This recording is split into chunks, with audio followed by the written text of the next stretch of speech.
and equity, and I'm committed to further elevating our size in Kenya. We are also keenly and very grateful with its strong position, especially with regard to climate change. This is an area where Kenya has made tremendous progress in her own right and where we are firmly committed. They also agreed on ensuring transparency and accountability in financial matters. Now, Director of Public Prosecutions Nordin Haji has ordered further investigations be carried out after 3 police officers and a pharmacist were arrested for allegedly being involved in the escape of self-confessed serial killer Master Milimo Wanjala from the Jogoo Road police station cells. This comes as police filed a petition in court demanding that the 4 be detained for 14 more days to complete investigations. Constable Philip Mbithi and his juniors Boniface Mutuma and Precious Mundi, alongside the pharmacist, were arraigned at the Milimani court. Attorney Dunstan Omari, appearing for the officers, blamed the government for failing to have proper mechanisms in place that would deter suspects from escaping. According to Omari, the suspects took advantage of the power outage to escape. Failure of government to provide spotlights. The respondents are being charged for neglect and not the state in charge for neglecting to provide basic tools. On several occasions, the state has not told you that the person who escaped has been a problem and taken to Mama Lucy Hospital on several occasions on pretense that 3 respondents are likely to interfere with the investigation.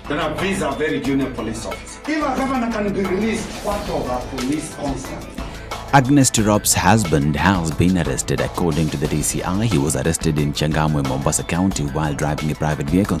It is alleged that the suspect was trying to escape to Tanzania. DCI boss George Kinoti has said he was arrested following a manhunt that was carried out by detectives following the gruesome murder of the athlete.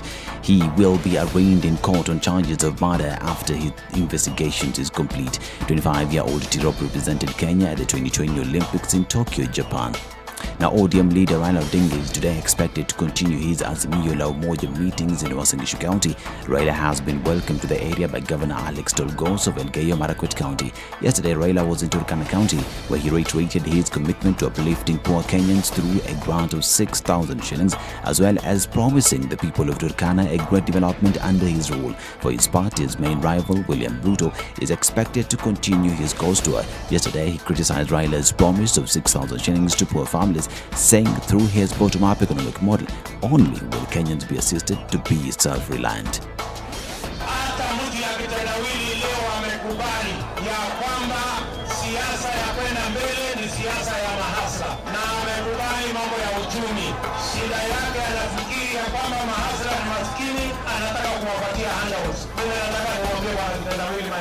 Welcome to the conversation about ordinary people. Welcome to the conversation about the economy. But these young people don't need handouts. KWS officers continue to detain 2 people who were caught with ivory in Nyogata village in Kwale County. KWS branch chief executive officer Job Orale said the 2 who had been arrested with 18 kilograms will be arraigned in court. The officers are still searching for a 3rd suspect who has since disappeared. Watu wetu waliweza kushika watu ambaye wanataka kuuza pembe ya ndogo. Pembe ilikuwa 5 na ni kwa uzito ni kama kilo 18 na ni mama moja na mzee mmoja. Na sehemu walichukua ni huko sehemu za jiji cha Viogatu. Orale also called on the public to work with KWS officers to stop the trade. Now, Kenyans have earned, will save a little at the pump as the costs of all 3 petrol products fall in the latest review by the Energy, Petroleum and Regulatory Authority. The price of petrol and diesel go down by 5 shillings, while kerosene costs will fall the highest margin at 7 shillings and 28 cents. This is Newswire. I'm Dennis Aseto.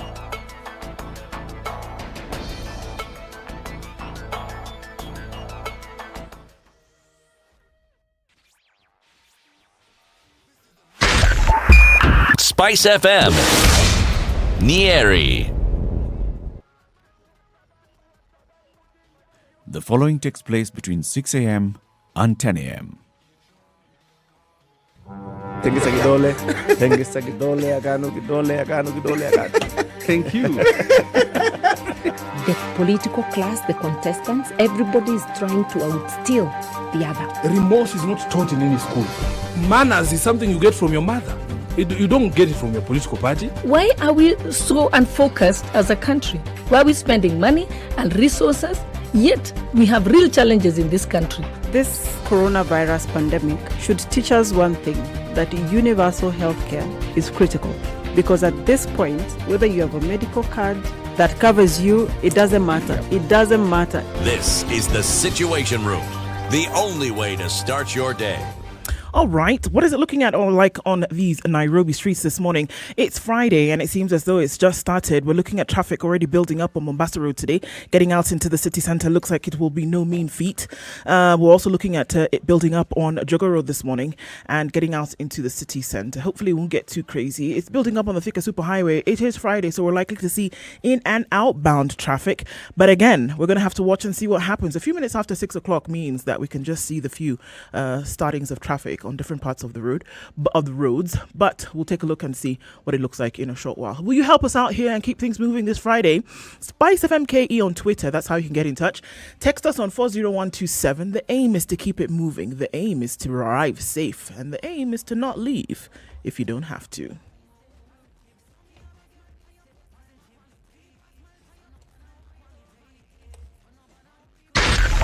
.4 Spice FM, Nairobi.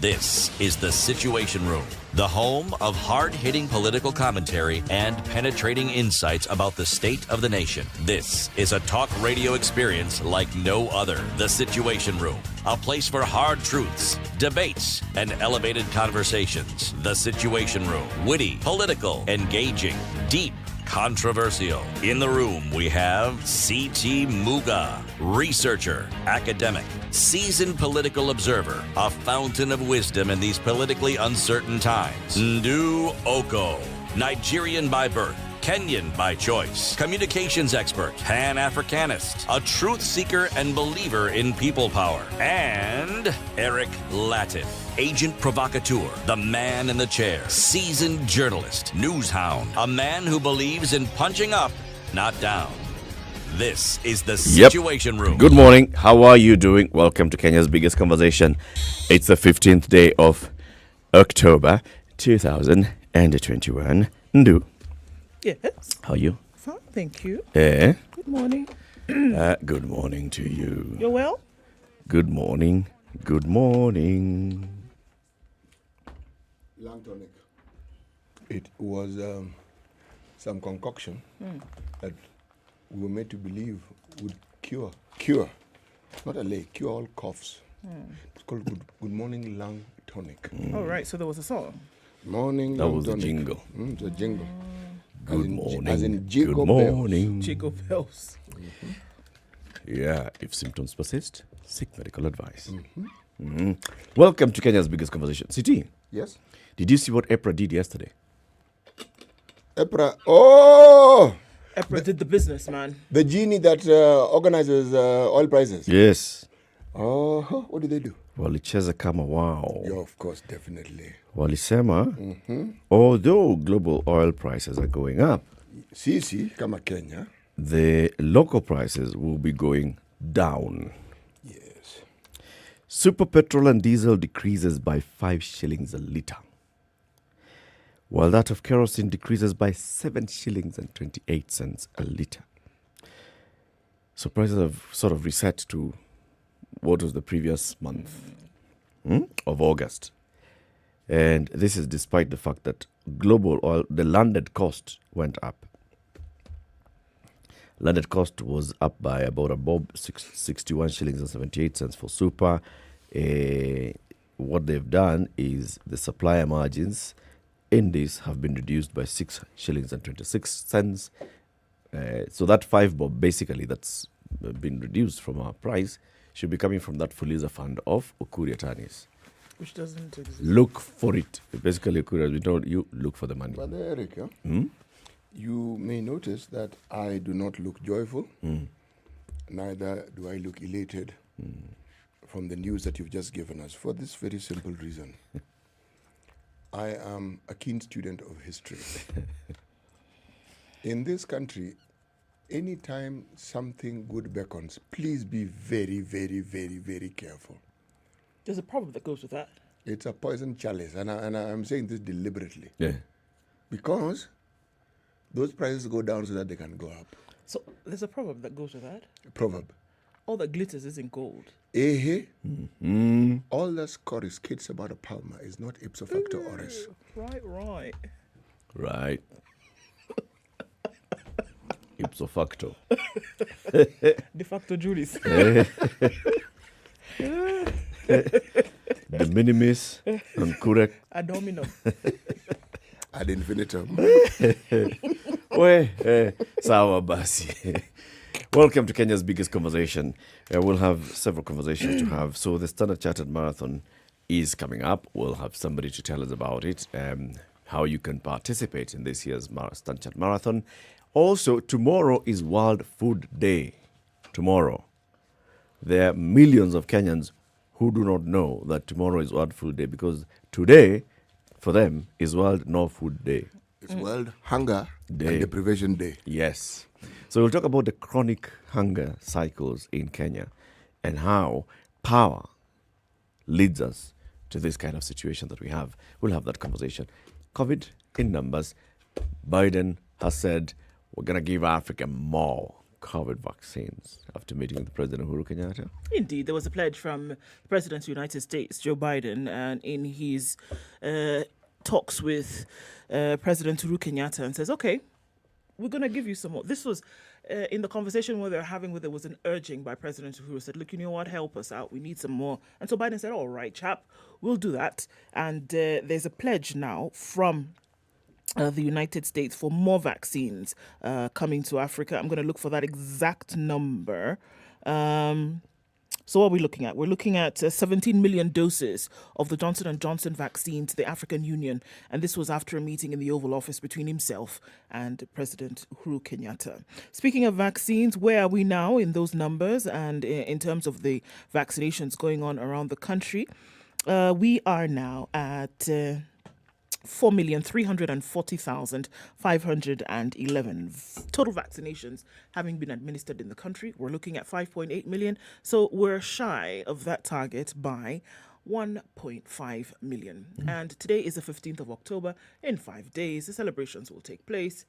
Again, that goal is where the eye is, but looks like it's not going to happen. Let's look at COVID-19 numbers in the country. 186 new cases from a sample size of 6,965. There's a positivity rate from that sample testing of 2.7%. 189 recoveries and unfortunately 4 new reported deaths. That's the situation that we're looking at. There is still a call. Interestingly, we've seen and heard, from the business community in the recent past. Now we're hearing it more and more from politicians. Folks like Musalia Mudavadi asking Uhuru to lift the curfew. The strain on businesses is a little bit too much to bear. So really, what these guys, what they should be doing in these rallies is basically saying, have you been vaccinated? Go get vaccinated.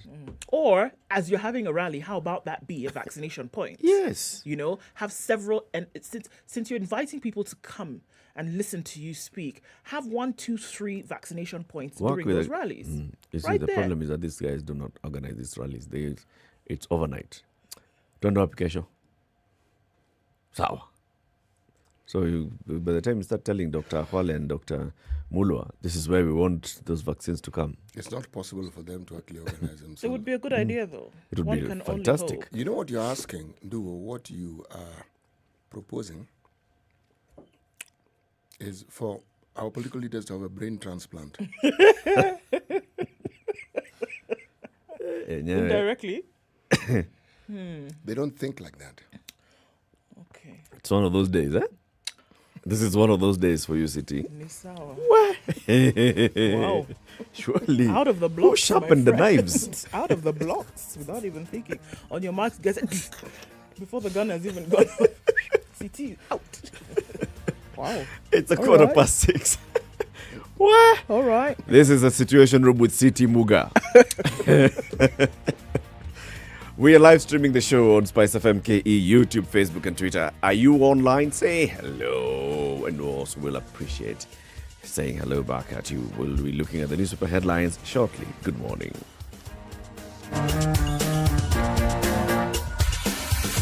This is the Situation Room, the only way to start your day. Spice up your life.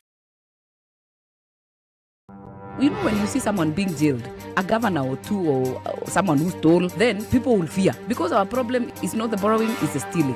We've become actually a nation of thieves. The only thing we lack is an opportunity to steal. The guys who quote the Bible and say, I'm a Christian and all that, and you know they're thieves. Return what you have stolen 4 times. If you know that you have property or anything that you have stolen, just return and say, my God does not allow me to hold stolen things. We are also a reflection of you, because you elect us. You know, we don't get into our office by ourselves. We are a reflection of the people who elect us. We don't want to go to the streets. We have a constitution that enables us, assert our will. When the legislators are now being taken as hostage by the executive for whatever reason, we are now bound by what they want us to do. This is just outside the realms of reality. We have impunity written into the DNA of our political class. How old were you when you learned that Jeshi Lokop is Jeshi Lawokov? I can't say it very well. No, you need to Jeshi Lokop. And everyone knows.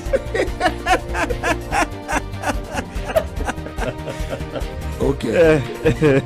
This is the Situation Room, the only way to start your day.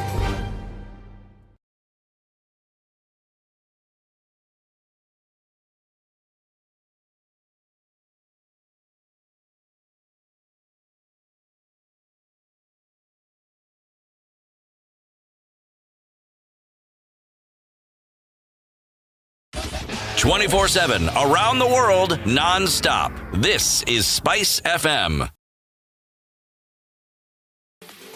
Were you born for the camera? Are you the presenter with the most? Well, get ready because we're on the lookout for the freshest TV presenters there are. So if you think you got the goods, jump right on because you could be the next face of KTN Home's Straight Up Show. We are looking for one male and female presenter, aged between 20 years and 25 years, with a social media presence across any of the social media handles: Facebook, Twitter, Instagram, TikTok, and or YouTube. A must for you to like the KTN Home social media pages, and you must be fluent in English, Swahili, 15 or degrees and Sheng. cloudy conditions in Nairobi this morning. 26 will be the high and lows of 14 this Friday. It's 14 and cloudy in Nakuru, highs of 26. 25 will be the high in Nyeri, where it's cloudy at 14. Eldoret is clear this morning at 12. That'll be today's low, going to highs of 24. Let's look into Mombasa, where there's rain in some parts at 24. That'll be today's low, going to highs of 30. Malindi, sunny conditions is what is in the forecast at 25, highs of 30, down to lows of 25.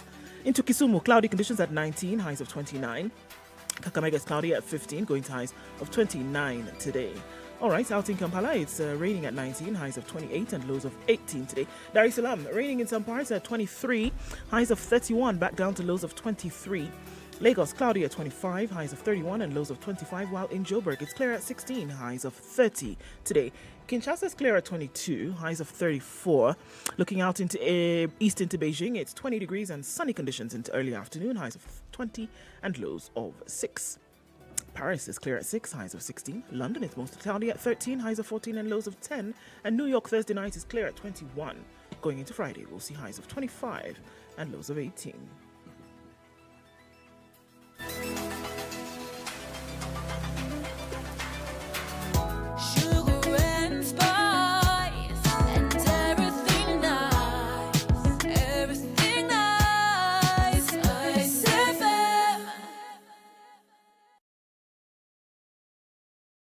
Mature, intelligent talk every morning.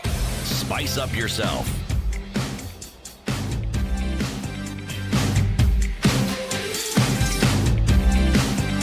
Mornings done right. 8:20 minutes. 94.4. So online, including the Duke of Nandi, is awake. And he's reminding you that it's Friday.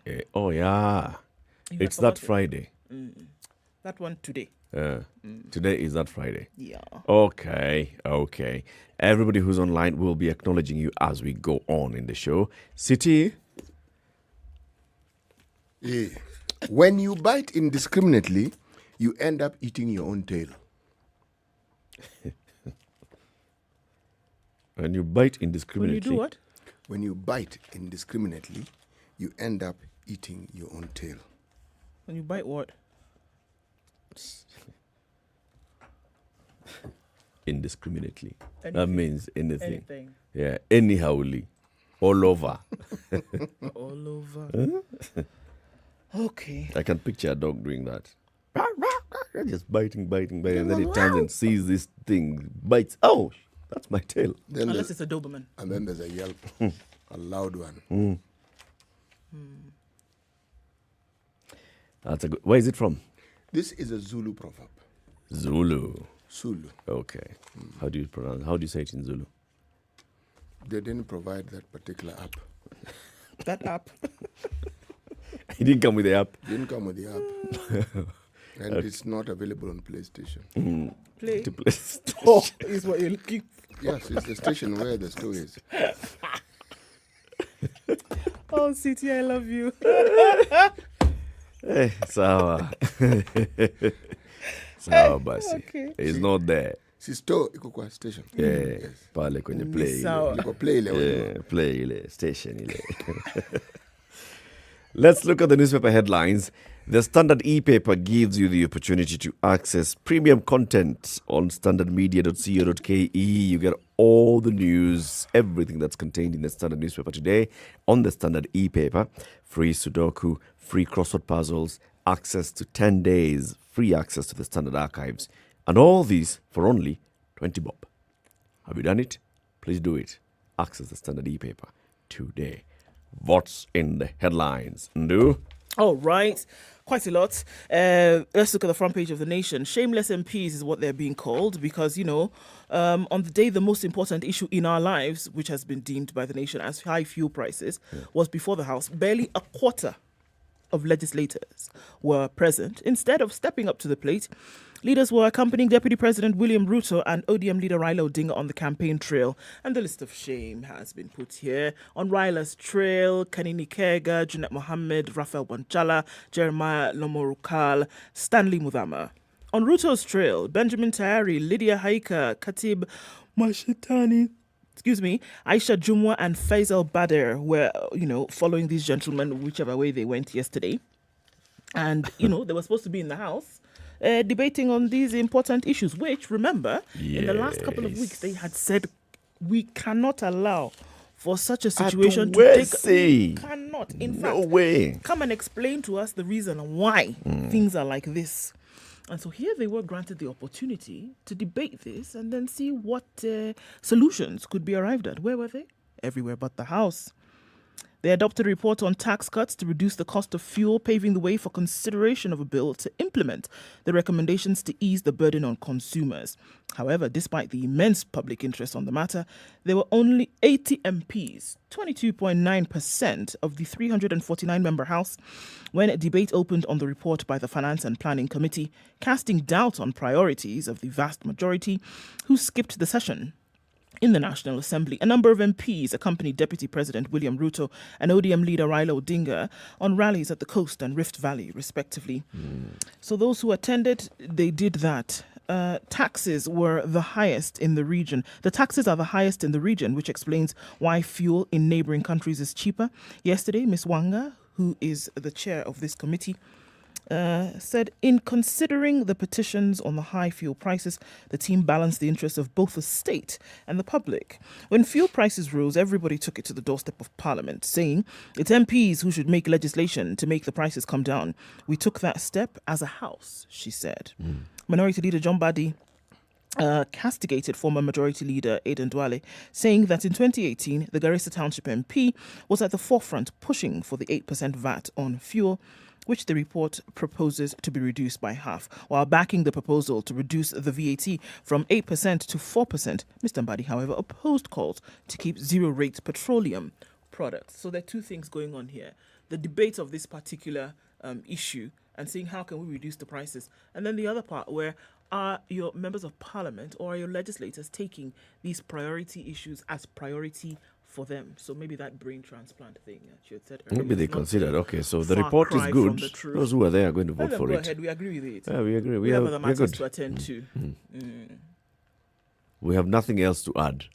But had they not... Nothing from my side. Had they not discussed it or said something about it a few days ago? Who? So it was the committee. So the committee brings the report to the House so that the House can discuss it. Debate it and discuss it. And they can even amend and say, no, you're saying that we should not do this. We should not bring the tax to zero. We are going to vote and bring it back to zero. They could have done that. The committee does the legwork. Then you come and say, okay, here it is. Let's chew on it and see, can we make it better? Can we, then... So that report basically just passed as it was. How many times have we had a situation where the various or some committee of parliament has discussed something, brought to the House, and has been rejected? I do not have a response to that. The point I'm getting at is this. When you want to understand priorities, don't make it a philosophical issue. Just look, open your eyes and see. Okay? Whether fuel prices go up, they go down, they go across. Doesn't matter. The ships get stuck in the high seas, it doesn't matter. Okay? It'll be talked about because it's a current thing to talk about before the next current thing comes up to talk about. They don't care. It's not complicated. No. Nope. That having been said, let's look at more important issues. Yes, because that clearly is only important. It's actually an important issue. The MP is not being in Parliament. It's a big deal. It's a big deal. The report itself and the recommendations, the far-reaching recommendations of this, is also a big deal, because fuel costs could be reduced by 10 bob if this is actually implemented. Consumers will pay 10 shillings and 49 bob less on petrol, 9 shillings and 78 bob less on diesel, and 7 shillings and 11 cents on kerosene. Should MPs reduce the VAT, the Petroleum Development Levy, and margins of oil marketing companies in that move? In the report, the MPs propose a reduction of the levy, which is charged at 5 shillings and 4 cents. And Eric, it is important to us, and we will discuss it. What I don't consider important is discussing members of parliament. And their shenanigans. No. The role that they should play, the responsibilities that they have, they must be reminded of. Because clearly they're hard of hearing, and it takes a bit of time before some of these things sink. That one we've understood. So we'll remind them. But them and their ups and downs and shenanigans, no. Okay, I see your point. So the report was adopted. Okay, the MPs were discussing. Okay, okay, let's just do this as before we take this break. Compare prices in the region. What is the price of a litre of super petrol in Nairobi? 1 shilling and 130 bob and 99 cents. In Kampala, it is 124 shillings. In Kigali, Rwanda, is 118 bob. It has been subsidized by the government. In Dodoma, is 115 shillings. Ours is the highest in the region, yet we are the ones with the port. Okay? We're on the pipeline. And we're on the pipeline. It's 6:30. This is Kenya's biggest conversation. Let's see how the roads are at this point, and then we'll look at other headlines. Good morning. This is the Situation Room, the only way to start your day.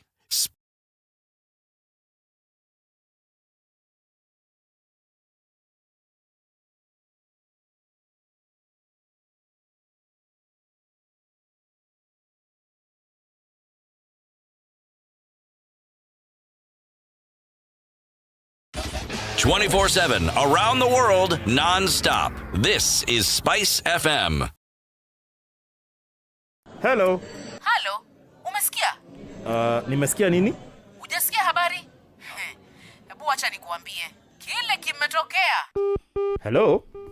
Hello? Hello? Don't wait for hearsay. Dial *550*1# to read the Standard e-paper from the convenience of your mobile phone for only 20 shillings from your telecom line, and stay up to date for a reliable source with over 100 years of experience with no additional data charges. The opportunities are here. Project X, the biggest youth empowerment project in Africa for young creatives, is here. Are you a model, a fashion designer, or a performing artist, then this is the opportunity you have been waiting for. Register now for the opportunity of a lifetime by following @Opportunities Are Here on Instagram and The Opportunities Are Here on Facebook for more information and the registration link. Online selections begin on the 12th of October and registration closes on the 22nd of October. The Opportunities Are Here is a project by the Ethical Fashion Initiative in partnership with the European Union. Not so bad at Mombasa Project this morning, inbound to the city, snaking along very slowly, coming from the Weybridge, heading out towards the SGR and then towards Kamanas. You should not have a hard time, especially now. But, these are the roads in which we are on every day, so anything is likely to happen anytime soon. The Southern Bypass is looking pretty good this morning. Industrial area, that whole circuit free and clear, and it's not looking like an issue at all. Jogo Road, though, is where it's sticking out like a sore thumb, getting towards Landis. Also, you will find some traffic as you head towards the Kamkunji roundabout. Haile Selassie is starting to build up, especially around the railways train station there. We're also seeing Uhuru Highway looking pretty good now, except at that junction where that construction continues, coming off the Bunyalu roundabout, heading out into the city at Haile Selassie. Not too bad, but there's a build-up. Where else is there a build-up? On the Thika Superhighway. It's not as far back as Survey this morning. However, going towards the Pangani underpass is where you'll see some traffic. Let's keep an eye on things. Help us out here as well, guys. SpiceFM KE on Twitter. I'm going to stop there. It's okay.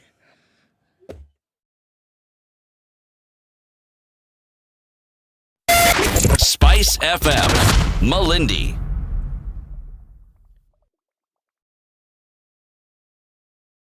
Mature, intelligent talk every morning.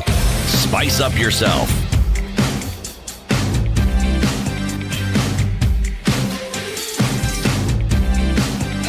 Mornings done right. 77. Those who are live 94 streaming the show on Spice KE, Spice Eke. Kenya. Who's online? Everybody would appear. Robert Kipkemboy says good morning, as George Toll says good morning, tuning from Kisumu this morning. Peter Kimani is present, as is Happy Dreezy. I like the sound of that. Happy Dreezy is tuned in this morning. Levy Dennis says good morning, guys. Say hi to Early Birds. Eunice Acheng is a new fan. She loves the Situation Room. Well, Asante Sane and Karibu Eunice. Kariz Mwema says good morning, good people. CT starting with the humor all the time. Hi there. CT, hi there. Hi. All right. Hello. He's tuned in. Jumbo. Okay. One more for good measure. Hello. Voila. Tuned in from Mazeras Makondeni in Kilifi County. Good to hear. Kevin Kipsang also says, good morning from Eldoret. These MPs are a joke. 5 shillings only. Well, it wasn't them. But, okay. Not that reasonable. Enjoying the show. Asante Sana. I know Domini Politburo. Says Nikondani Kama presenters Wanyere. All right. Seth Evans says good morning, and Edna Kurgat Edo says good morning, tuned in from Eldoret. Carl's Tanui CT wants to know how he can get access to your rich reservoir of proverbs. He wants to know how he can get leakage. How he can get leakage? Yeah. Leakage by its very definition is secretive. But you know, where there's a will, there's a way. Carl, do you have a will? Yes, if he has a will, then there'll be a way. There'll be a way. There'll be a way. Sawa. City, look at it from this other angle, commercially. Talk to your publisher. I will talk to my publisher. I will talk to my publisher. There are things. Let him send his details. I will send him the links. And the accompanying paper. Yes. All right. So, the Standard leads today with the story of the slain athlete. Keen of slain athlete cry for justice. The incomplete dairy unit that Agnes recently set up behind the parents' home is a constant reminder to Vincent and Dina that their daughter is no more, as they plead for speedy investigations. So basically the story is talking about the parents and them saying, we don't understand exactly what happened. How did this daughter of ours, just so soon after breaking a world record, end up dead? She represented Kenya at the Tokyo Olympics Games. She was founded in her house in Iten, where she had lived and trained for many years. Police said she had a stab wound on the neck. The athlete had visited her parents 3 days before the shocking news of her death broke. The mother says, we were at home on Sunday and she left to start her training in Iten. She had brought school fees for her 5 siblings because schools were reopening. She did not speak with her daughter after they parted ways. This is one side of the story. The Nation says a taxi driver has been arrested, but husband is still on the run. Police arrested a man who drove Olympic star Agnes Tirop home a day before she was reported missing, as it emerged that an unidentified woman who visited the house was being sought. The woman is reported to have visited Tirop's home a day before her lifeless body was found in the bedroom that she shared with her husband, Emmanuel Ibrahim Rotich. According to Agnes's younger sister, Evelyn Chepmwetich, there was a knock on the gate, and when I went to open, I came face to face with a woman who went straight and had a conversation with Mr. Rotich before leaving hurriedly.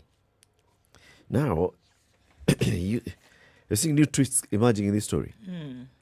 So a boda guy who had carried the lady the day before, the body... I'm looking for the deeper side of the boda.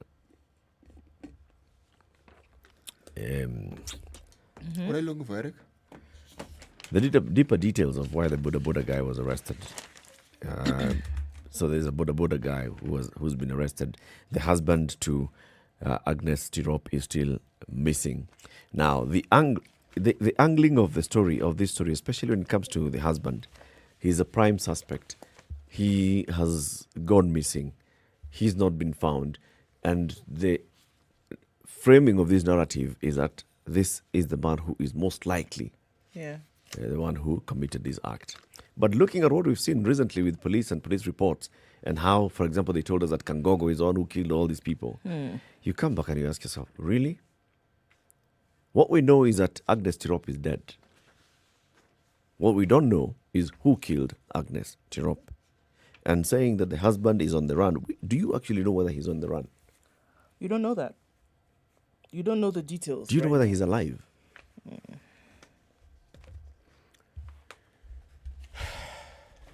Look at another story, City. Raila trails Ruto in Mount Kenya. Fresh opinion poll. Okay. It is not the trailing of Raila or the Ruto of the trailing. Or the poll. No. It's the poll. It's the poll. Okay. My focus here is on what polls actually do and what they don't do. Okay. Okay? One of the things that pollsters understand is how to extract information. Because the information that you have as part of your data that then gives you the information that you roll out as a conclusion or as an analysis has to do with the questions that you ask. And not just the questions, but how you ask it. And then who you ask. And the number of people you ask. And where they come from. What social strata they come from. It isn't one thing. And many times, those who conduct opinion polls will list this and they say, this is how we went about it. Purposive sampling, we did this, we did the other, we did the other, we did the other. And the beauty of polls is this. It gives you a clear indication of how some people think. What it isn't is a conclusive analysis of the political situation in the country. That it isn't. Okay. No. It is just a seasonal, it is just a passing indication of the thinking at that particular point in time. Let me give you an example of what I mean. If someone tells you that they have 100 MPs who support them from the coast, Ukambani, and say the Kajiado County, okay? You may think this is a very popular person. But when you take the view that 70% and above of the number of MPs in this country will lose their seats, their support cannot be a very reliable indicator as to whether these people will vote for you or not. Because sometimes people align themselves to the thinking of the electorate and you think that it is them who have led the electorate. Sometimes they are smart enough to simply keep quiet until they are clear the direction in which this thing is going, And then they jump on the bandwagon and say, this is the position we've taken. All I'm saying is, the political season is definitely here with us. And what we are seeing now, as a polls indicator, is going to change. It always changes. Yeah. And it also depends on who the pollster is. That's what I want to mention. Okay. So the details of that story then. By how much, how big a margin is Raila trailing? According to this particular, if election were held today, who would you vote for as president? This is on the cover. William Ruto, 57.2%. Of people in Mount Kenya? Yes. Okay. Raila Odinga, 11%. Alfred Mutua, 3.8%. Musalia Mudavadi, 2.6%. Gideon Moi, 1.2%. So nobody comes out empty. They didn't ask about Mwangi wa Iria, Mount Kenya candidates. Mwangi wa Iria, Speaker Justin Muturi. They didn't ask about those ones. They actually did. There were other people who they raised. Musalia Mudavadi, all right, was in that list. Kivuta Kibwana was on that list. Fred Matiang'i was on that list. Kalonzo Musyoka was on that list. Yes. Yeah, but where is Mwangi wa Iria? I have looked. I am still looking. You see why I'm saying Mwangi wa Iria is you're polling in Mount Kenya. So why about ask? I would raise the same question too, because if you're bringing in Matiang'i, why don't you bring in Martha Karua as well? Yes. If you're bringing in Gideon Moi, why don't you bring in the Speaker of the National Assembly as well? Oh, by the way, there's an update on this issue of Agnes Tirop. Yeah. DCI said 6 hours ago the prime suspect in the gruesome murder of 25-year-old world 5,000-meter record holder Agnes Tirop has been arrested. Ibrahim Rotich, who was in a relationship with the athlete, was arrested moments ago in Changamwe, Mombasa, as he tried to flee to a neighboring country to evade justice. Rotich is believed to have killed the two-time World Athletics Championships bronze medalist by stabbing her before going into hiding. Tirop's lifeless body was found lying on her bed Wednesday morning in Iten. Earlier at around noon, Rotich had rammed his getaway vehicle into a lorry at Athi River along Mombasa Road as he desperately escaped a dragnet. The suspect is currently being grilled by detectives. So around noon yesterday, he's said to have had an accident at Athi River. Yeah. And then later he's arrested in Changamwe. So he was on the run. That's what they say. That's what they say. And they say he was trying to go into a neighboring country.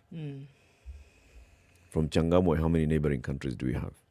He was either going to cross over into Somalia through Lamu or into Tanzania. Yeah. But that's according to the police. Okay. All right. The questions that you're asking perhaps can be answered if I give you some more information. Okay. All right. So one may ask, where were these polls conducted? Well, across Embu, Kirinyaga, Laikipia, Nyeri, Murang'a, Kiambu, Nyandarua, and Nakuru counties. Okay. Now, these respondents in the survey were interviewed both in Kiswahili and English, and the survey was sponsored by Radio Africa. Okay. Now, there's a question which was asked: who would they consider to be a leading running mate, someone whom they consider would be prime running mate?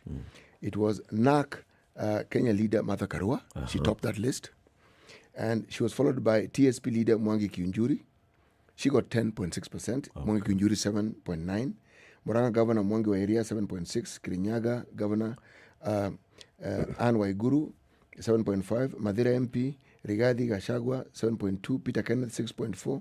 Speaker Justin Musiru 6.0%. Moses Kuria 5.2%. And Health CS Muthui 4.1%. The thing about this survey that is also indicated as of particular note is the number of respondents who are undecided. It was significant. Yes. What's the percentage? All right. Those who said they won't vote were 4.3%. Those who were undecided were 16.9%. Others were 1%. And those who refused to answer were 0.6%. 16% is actually a high number. It's a very, very high number. Okay. It's a sort of number that can decide many things. And if you look at 16% off, if you actually translated this to the actual number of votes in that whole region, those are very many votes. Yes. Hiya. Okay. What else are you looking at? So, the rollout of Huduma card is unlawful, judges rule. The rollout of the Huduma number card has been declared illegal. This follows a High Court verdict that the government violated the law in processing of personal data. Justice Jairus Nga found that the rollout in November last year went against data protection regulations, thereby rendering the card invalid. Huduma number was rolled out with pomp and colour last year. The first recipients of the new card were President Uhuru Kenyatta and First Lady Margaret Kenyatta. But blunders by government officials have put the 10.6 billion shilling project at risk of going down the drain.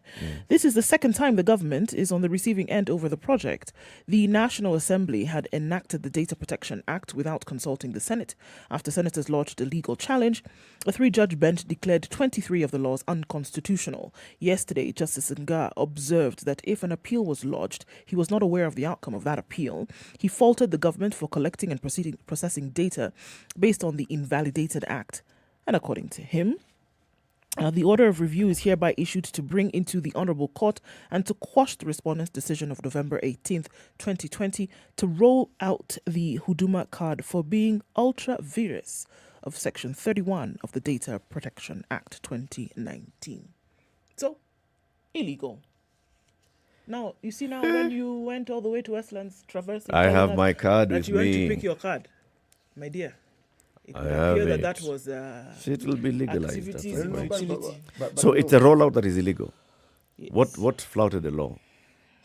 That they went through processing personal data without the right requirements. Which are? They did not go to tell us that. What they did say, though. There were regulations on data protection, Yes. which they did not follow, which is what Justice Nga is saying. Okay. So they're processing the data. I think they were saying they're processing the data before the regulations were in place. Yes, but also, they also mentioned that they needed to have done what we refer to as public participation on these particular matters. Okay? With a view to getting people to even understand what these laws were about. Okay? And then there's the issue of the laws were not in place. Okay? So when you are asking such intimate details from a person, the laws that protect them as well, that safeguards the confidentiality of this information, also needs to be in place. Yeah. And that particular detail was not taken care of. So one should have come, it's chicken and egg. Yes. Yes, one should have come before the The Huduma, The law should have Yes. preceded Yes, everything yes, else. yes. The Huduma number is not the problem. No. It's a process. It's a process. The Huduma number is not the We problem. will find the process. By the time you're asking for people's data, you should have a law that says how you're going to collect manage Yes, the yes. data. And you should have informed them so that they also understand these things. Yeah, okay. The feeling about the Huduma number, that everything about it seemed rather rushed. In fact, at some level, you could even argue some of it seemed rather coerced. Yes. Sawa. President Uhuru Kenyatta is in America. He held a meeting with President Joe Biden yesterday. Eric, repeat that sentence again. Just as you said it, President Uhuru. President Uhuru Kenyatta is in America. Okay, Bas. Thank you very much. Meeting with President Joe Biden. Hey, Bas. Yes. Bas, hapo. This is the third president who has hosted Uhuru. Yes. Uhuru has only been president for 8 years. Yes. He has met 3 US presidents. Yes. Tatupata tu hapa. Tatuacha tu hapa. Works. Okay, you're right. 3. 3. Obama. Trump. And Donald. now Biden. No, Joe. Yep. So the meeting at the White House yesterday was, they were discussing a number of things. Like they had said earlier, they were going to discuss about financial transparency. They were going to discuss other things. What I noted, though, is on the agenda, there was no issue about the pending trade agreement. Yet Uhuru has gone with our trade CS. You know, you'd hope that we'd have this conversation. The conversation about the trade agreement doesn't come up. We're talking about other things, cooperation in the Horn of Africa, and security, in democracy, in the upcoming COP21 conversation. All those things are the ones that they're discussing. However, the issue of this pending trade talks that had been started by Biden's predecessor are not like top on the Biden administration's agenda. But that discussion was fairly advanced in many ways. Yes. Because all we were doing was just sort of like removing the kinks and trying to find ways in which we could actually put pen to paper. However, remember, there was also this understanding of the Africa Free Trade Area and how this might affect it. And also the discussion around negotiating as a bloc, giving you more power than you negotiating as a country. But that aside of significance, President Uhuru is the first president of this delightful African continent whom President Joe Biden has actually met. Yeah. Number one. Number one. So we are number one in something. On the issue of the trade talks, so the Biden administration, when it came in, they said, we want to review first. Yes. Hold on, the process that was going on, let's just take a pause. We want to review it. Take the view that they're still reviewing it. And that's where I'm raising the questions. This trade agreement was started because of the understanding that the AGOA conversation, the existing is coming to an end next year. And this then would give us a foothold on what to go on after this. AGOA is a Republicans' initiative. It was started. It was. Yes, Bush. Somebody was actually commenting and saying, if you look at the American presidents, those in the Republican who come to power, they talk with Africa on issues of trade. The Democrats talk about, human rights, democracy, and giving you aid. By the way, PEPFAR, this life-changing, resurrecting the dead funding, that I'm actually surprised they don't talk about it as much as they should. Because it's the one initiative that really helped the world. Indeed. And still does. Sorry, go ahead. Even as you're saying that, if you look at the genealogy of American presidents, if you look at the Republican presidents, they're focused mainly on capitalism. You look at people like Reagan and his Reaganomics, for example, and then you look at this now. So I think you see that clear demarcation. If there's about making the money, right? And then there's about protecting the human being, rights and their things and all of this. And I think you can see now along party lines, there's that very clear thing. Look, folks, we're here to see how we can be ahead in terms of making the money. Do you know what exactly of interest? How we can trade. Yeah, how we can trade with others, bring some back into our pocket. And all right, if you're making some profits on your end, that's all right. Yeah. But at the end of the day, we are putting ourselves in the forefront in terms of trade. Capitalism, at the end of the day, is king. One of the presidents, the American presidents, who's perhaps really well known for these matters that we now refer to as human rights, was, take a guess, in a few centuries ago, was shot when he was in the theater. Abraham Lincoln. The man was a Republican. It's interesting how the ethos and the way political parties handle their matters and how that evolves over time. I have been of the view, and I still am, that when you look at the track record of Republican presidents, they are a far more practical lot. And the things they have put in place have been far more useful to us on this continent. Far-reaching positive consequences for us as Africans. So, discussion as the you other say, side is, this whole talk of, it's because it's also just talk. It is democracy and how to uphold human rights, and then we give you aid here and there. And don't be surprised if you don't see much more talk on this trade. Agreement. Don't be surprised. But consider also, with the exception of this particular matter regarding refugees and the border and people coming into the States and the laws that Donald Trump had put in place, if you look at most of the initiatives that Donald Trump had put in place, many of them have been halted. Ostensibly, to look them over, to sort of like determine. But the truth of the matter is that with every new administration, they want to leave a mark and they want to pursue a course that isn't too strongly aligned with their predecessor. Even if it is a good course. Now, in other ways, they also just continue with the same, but they just call it a different thing. Now, the smart ones do that. It's not like the American border has been reopened since Joe Biden took oath of office. Were we not seeing what was happening in Texas the other day? It hasn't been opened at all. Horseback riding, border patrol That and one what they were doing with the Haitians. That one they've maintained. Yep. That one. They, as you say correctly, they're calling it something else. The people who were being held in those, what they were calling them, concentration camps, and what other names were given during the Trump administration, have they been released? No. So we can say we're halting, but in the very end, the system, that's America, is the same. It's the language that keeps changing on who is doing what. Okay, what's in the Business Daily? Right. Digital lenders risk ban for revealing borrowers. At who? Digital lenders risk ban for revealing borrowers. Okay.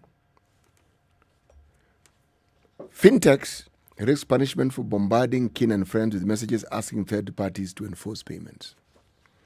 Rogue digital lenders who share personal data of loan defaulters will be stripped of their operating licenses if Parliament passes a proposed change in the law to curb abuse of confidential records. The National Assembly Committee on Finance and National Planning has added a clause to the Central Bank Amendment Bill 2021, granting the banking regulators power to revoke the permits of digital lenders who breach the confidentiality of personal data. So they were sending messages to. Yes. We know you're friends with CT. Please ask CT to pay us. If you look at the details that one is required to fill in, it isn't very different from the details you're required to fill in when you are opening a bank account. You give a lot of details, next of kin, stuff like that. Some even ask for someone to guarantee you. So they have the details. Now, when you choose the path of default, they then get in touch with these people. So now they're saying if you get in touch with those people as a lender, that you could actually have your license stripped. Yeah. Actually, it's very simple. You are breaching basic laws of confidentiality. The matter was coming up yesterday in Parliament. Actually, Kevin Muthui, so we had hosted him here, the chairman of the Digital Lenders Association of Kenya. We had. He put it out there for public and said this matter is coming up for debate in the National Assembly. Several issues remain the same as had been discussed earlier. New additions include a clause on the digital lenders shall have access to the CRB to submit both positive and negative data. The central bank shall put in place regulations for a dispute resolution mechanism. Those are among the additions that have come up in the amendment bill to the CBK Act that seeks now to include digital lenders in regulations to be under the CBK regulation, which has been a good move. And in fact, I think DLAC has been pushing for this so we can have proper regulation of this market and this industry. See, while we're talking about this, I want to mention the CRB. You see, this issue about, what is the term that they use? The ratings that people are given. Yep. I think it is an excellent thing, and the CRB plays an important financial role. But what I fail to understand is how does this rating actually help you? Yeah. In theory, it's supposed to, because in most cases, it's just considered punitive. The moment, because any loan you take, you are on the CRB portal. Yep. The moment you take it, you're there. We need to get to that point where a positive credit rating gives you a moment to negotiate with the lender and say, look, I have this kind of, because of being in this kind of rating, then I should fall in a different category of the interest rates that you charge. That doesn't Let's happen. continue the conversations in the next hour. It's now 7 a.m.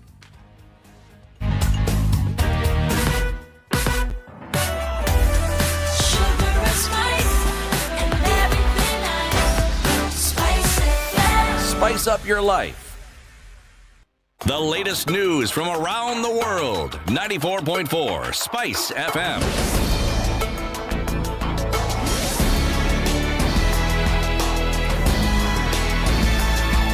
This is Newswire. I'm Dennis Assetto. The U.S. government will donate 17 million Johnson & Johnson COVID-19 vaccine to the African Union. President Joe Biden, in a meeting with President Uhuru Kenyatta at White House, stressed that the United States will continue to work with African nations to deal with the COVID-19 pandemic. So far, Kenya has received 3 million COVID-19 doses from the United States. Today that we're making an additional historic one-time donation of 17 more million doses of J&J vaccine to the AU, and we're going to be sending some more by the end of the year to Kenya. President Kenyatta has said the move will help African nations that are left behind in the war against the virus. Happy to hear you on your announcement of that increase because, as many of you will know, as a continent, we are lagging well behind the rest of the world in terms of being able to vaccinate our people. So any additional support, like the President has just mentioned, is greatly welcomed, and we look forward to that continued partnership. In the first meeting with an African leader since its presidency, Biden said the Kenya and United States will work together to protect democracy and human rights, strengthen security in the Horn of Africa, strengthen the economy, and address the effects of climate change. The fight against climate change. So our nations share a deep commitment to fairness and to respect and equity, and I'm committed to further elevating our ties with Kenya. We are also keenly and very grateful with his strong position, especially with regard to climate change. This is an area where Kenya has made tremendous progress in her own right and where we are firmly committed. They also agreed on ensuring transparency and accountability in financial matters. Now, the Milimani court is today expected to rule on whether the 3 police officers arrested on suspicion of assisting Master Nwanjala, a self-confessed serial killer, will be released or will be detained for 14 more days. Today's decision follows a petition filed by the 3 police officers after appearing in court. Milimani Chief Magistrate Jane Kamau will deliver the verdict today. Preliminary investigation suggests that there was negligence from the 3 officers who were on duty when Nwanjala escaped. Lawyer Dunstan Omari, representing the 3 officers, is also expected to file a petition in court demanding that his clients be released on bail, saying it is their right. Omari, who has blamed the government for the lack of enhanced measures in the country's prisons, says his clients did not help the suspect escape from the alleged cells. Failure of government to provide spotlights. The respondents are being charged for neglect and not the state to be charged for neglecting to provide basic tools. On several occasions, the state has not told you that the person who escaped has been a problem and taken to Mama Lucy Hospital on several occasions on pretense that his 3 respondents are likely to interfere with the investigation. Then these are very junior police officers. If a governor can be released, what of a police constable? ODM leader Raila Odinga is today expected to continue his Azimio la Umoja meetings in Uasin Gishu County. Raila has been welcomed in the area by Governor Alex Tolgos of Elgeyo Marakwet County. Yesterday, Raila was in Turkana County where he reiterated his commitment to uplifting poor Kenyans through a grant of 6,000 shillings, as well as promising the people of Turkana a great development under his rule. Kila mahali na hizo vibonde ya pesa. Kila mwezi anatoa milioni 100 mchango ya harambee. Mapato yake ni milioni 3 kila mwezi.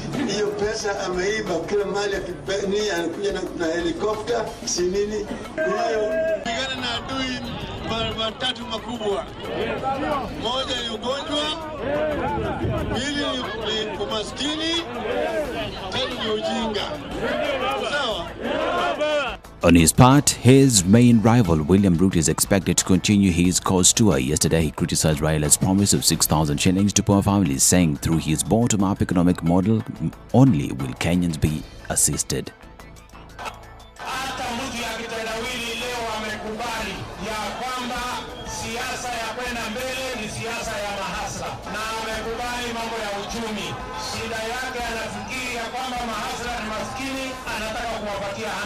Mimi nataka kumwambia Bwana Kitendawili, my friend, welcome to the conversation about ordinary people and welcome to the conversation about the economy, but these young people don't need handouts.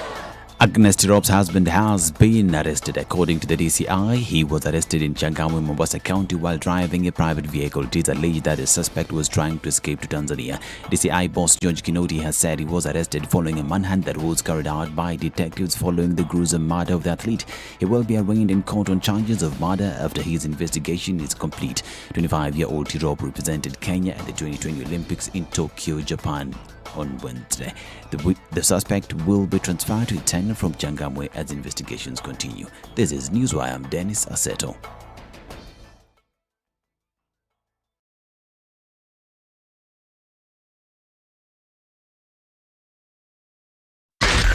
SpiceFM, Nakuru. All right, industrial areas looking at where most of the action is this morning on our roads. We're also seeing it building up on the Thika Superhighway, actually quite some. Wow. All right, in and outbound traffic on the Thika Superhighway today, and it's spilling over from Outer Ring, coming from Thika Town itself, and we're likely to see some outbound traffic continuing as Friday eggs along.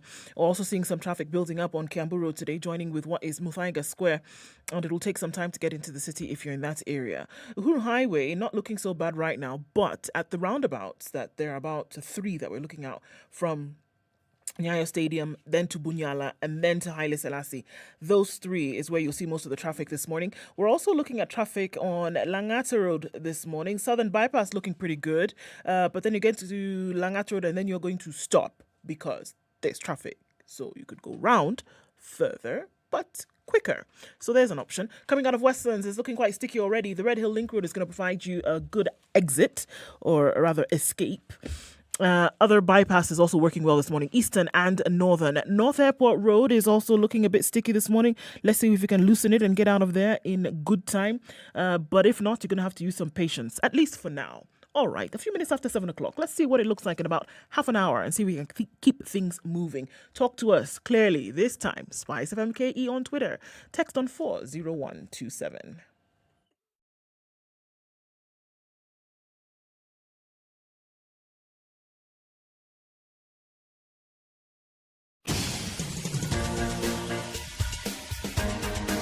This is The Situation Room, the home of hard-hitting political commentary and penetrating insights about the state of the nation. This is a talk radio experience like no other. The Situation Room, a place for hard truths, debates, and elevated conversations. The Situation Room, witty, political, engaging, deep, controversial. In the room, we have C.T. Muga, researcher, academic, seasoned political observer, a fountain of wisdom in these politically uncertain times. Ndu Okoh, Nigerian by birth, Kenyan by choice, communications expert, Pan-Africanist, a truth seeker and believer in people power, and Eric Latiff, agent provocateur, the man in the chair, seasoned journalist, news hound, a man who believes in punching up. It's down. 8 after 7. How are you the doing on this 15th day of October 2021? Kenya's biggest conversation enters the second hour, and C.T. Muga has the Zulu proverb. When you bite indiscriminately, you end up eating your own tail.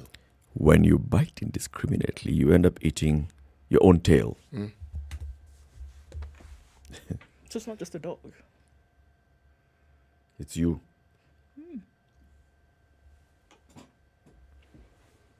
What else are you thinking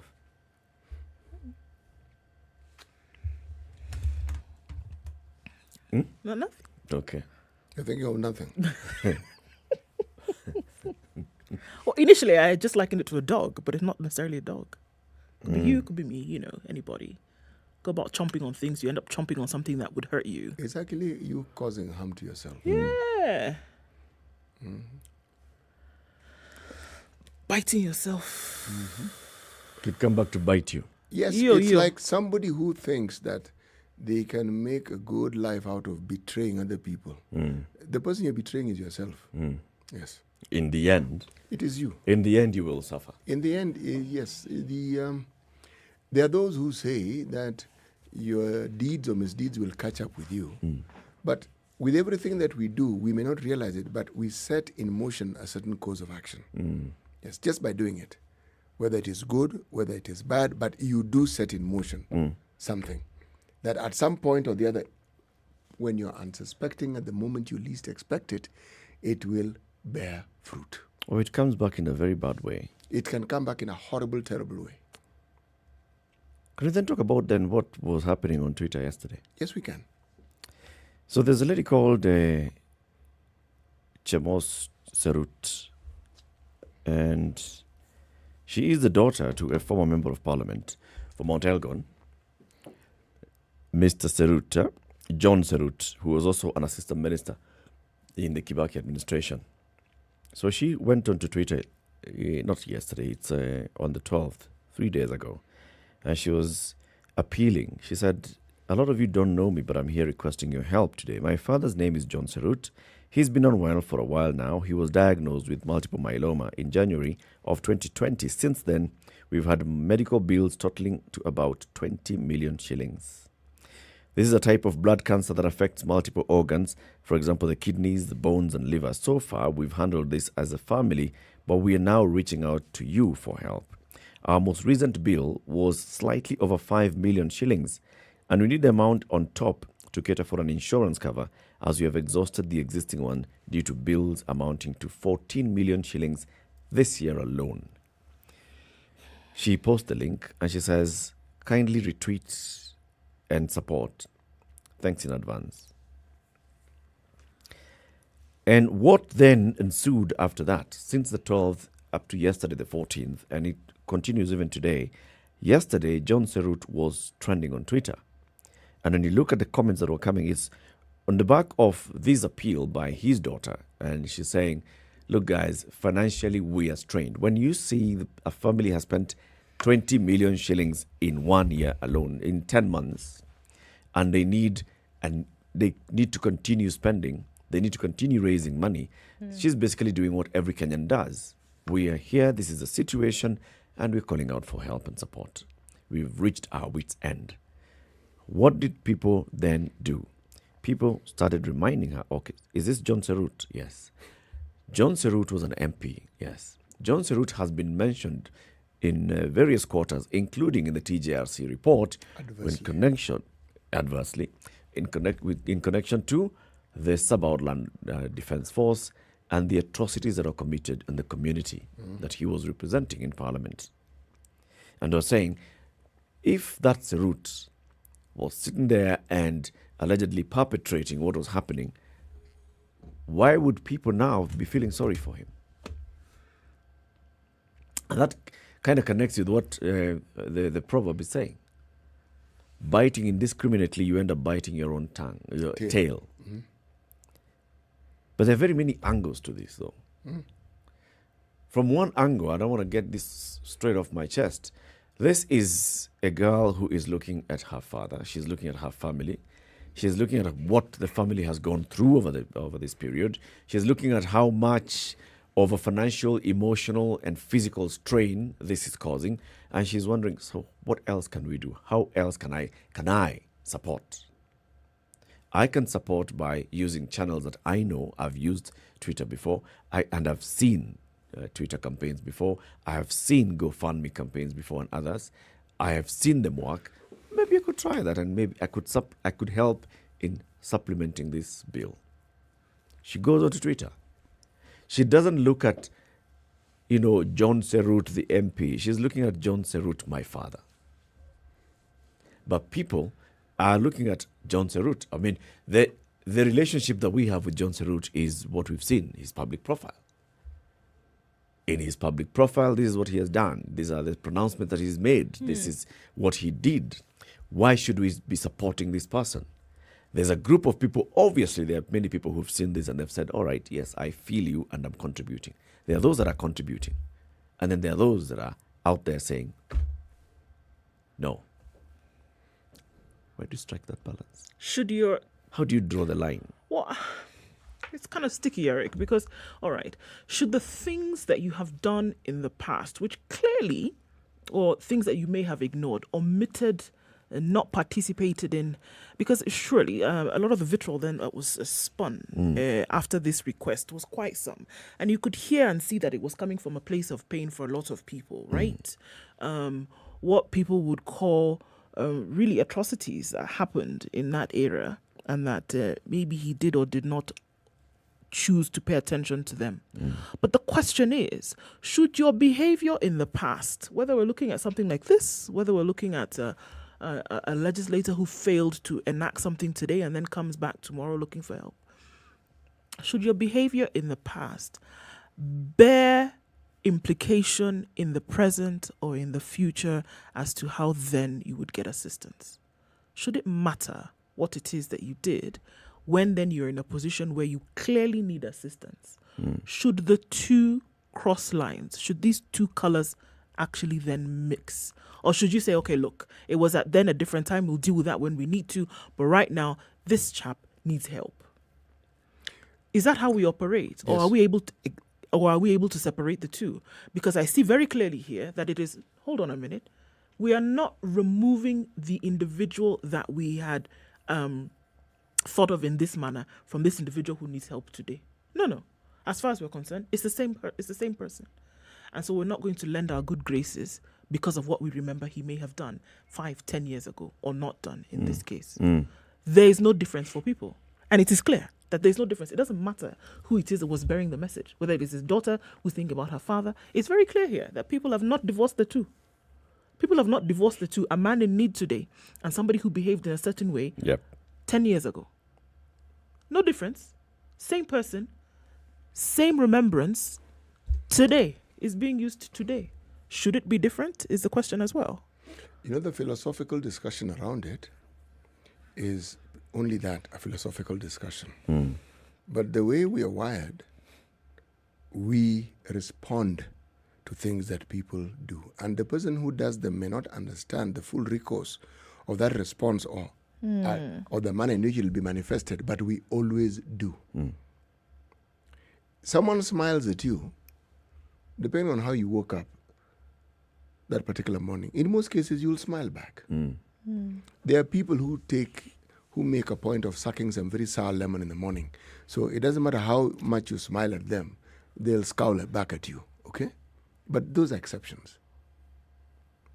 If somebody wrongs you and they apologize, in most cases, if you felt anger, if you felt upset, the anger will subside. And you'll feel the person has understood the wrong and you will move on.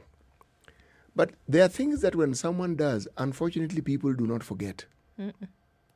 Or say. Yes. Or things that someone says, very, very difficult for you to People do not forget. They may want to forget, but they do not forget. And the reason is because some of those things have a permanent position, have a permanent mark on their lives. And much as they may try to shake them, it's difficult. I see that and I understand that. I mean, there are people in Mount Elgon who suffered under SLDF and any other militia that operated in Mount Elgon for some time. There are people who suffered because of the political violence and backlash that people get. All right? Those people. Let me remind you that John Serut was elected to Parliament twice. 2013 to 20... Before 2013. Yeah, before 2013. And then in 2013. And then in 2013, he was elected again. In 2013, this is after SLDF had been crushed. He was in Parliament in the last Parliament. The people, he went and campaigned and the people elected him. Yes, they did. Now, the people who are looking back, yes, we're all looking into the records. There's advanced mention of the name John Serut in the TJRC report in the issue of SLDF and what has happened. There are people who know the stories, they've heard the stories on the ground, and then there are those who have seen and they've seen, hey, this is wrong. These were atrocities that are committed. Something should be done about it. Everybody has now come out to look and research and find the information and say, this is the person. Who should be on the front line of accusing John Serut? You know, once you are a leader, it's open season. You're a public figure, you're a public servant, anyone can pick on you. Why I refer to it as a philosophical debate is because if you were to pause and say, can we just pause for a single second and look at the circumstances? Yes, atrocities were committed, horrible, terrible things happened. Can we just pause and ask ourselves, what were the circumstances that led to this? The reason why I say this is because if you live anywhere near the Rift Valley and in the border, the year 1992, 1997, there were disturbances. People came from across the borders, torched houses, people got killed. When you went to your neighbors who are on the Rift Valley side, they would tell you they also suffered the same. And they didn't know who committed some of these atrocities. There are people who own land along those borders who, up until very recently, were still being attacked. Now, arguably, they're just criminal elements. There are those who want to attach a political angle to it and say these are people who feel that this land is not actually it's their land and that these people have taken their land. This debate about land and who has taken it and who got here first and who got there, it is not only thorny, but it is the narrative that you find is behind a lot of the violence and the atrocities we see. Even right now, if you look at the story in Laikipia, you will find that what I'm saying is part of that particular narrative, beyond just the greed and the nonsense that is created in bringing about that situation. So, if you are associated with that, the question we're asking is, how should we look at you? Because today's murderer is tomorrow's martyr and tomorrow's hero. Yeah, but it's clear how it's clear how such an individual is being looked at. No, even today's murderer is today's hero to somebody. Yes. To somebody. To some. Yep. But then now, the people to whom it has been brought to their doorstep today asking for help are the same people that you're describing right now.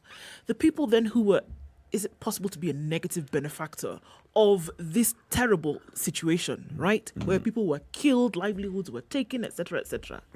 And then there's an individual who is the face of that suffering. And that same individual today coming to your doorstep asking for help. Can you blame them for the attitude that they then take when they say, oh, forget it? This is the person that when I think of horror, their face is what I see. When I think of terrible situations that happen to my family members or people who are part of my community, and then I see that face represented to me asking today for help, what do you think the first response is going to be? You know where my mind went when we started this discussion? Who, if we're talking about an individual of this nature and referring to them within the context of them being a criminal, the issue is who is a greater criminal? For instance, if I were to look at the Ndegwa report, the Ndegwa Commission, that gave rise to what we now consider one of the biggest curses of our time, the clause that enables civil servants to also be involved in business. One needs to read it to understand the context in which it was being said and how it was stated. Okay? But it's generally said, anecdotally, he allowed. Now, if I were to take that view, that is not my view, but if I were to take that view, would I then say, or would I then be in a position to say that all the ills that I see being perpetrated by people in government, by siphoning money, doing crazy things, the net result of what they do ends up in us not having sufficient drugs, terrible roads, that everything that you can think of, drought that kills people. So who is the greater murderer? Who is the person whom I should consider to be the greater criminal? The economic saboteur, the person who siphons our hard-earned money and pilfers it, or this war-mongering warlord? Both. One isn't better than the other. Both. One is not better than the other. Is one worse than the other? No. One's effects are more direct. To the people who, when somebody just stands up in a political rally and says, mujue mutakwenda, and then you know that they're also hosting militia and they're encouraging them and they're, giving them that moral and political support. Go ahead and actually, it's not support, it's authority. And authority, exactly. Yes. And even financing them. Yes. In many cases. And telling them, go ahead and do these things. The people whose houses are torched, the people who lose their children, their fathers, mothers, their livelihoods, everything. Those people, they look at that person and directly relate their problems to that person. Yes. And rightfully so. There are others, okay? When we were attacked, we didn't have a police station nearby. Now, that is a different story. There's somebody else who's responsible for that. When we were seeking medical attention, we didn't have a hospital nearby that was well equipped. That's another whole conversation. But those two are the same.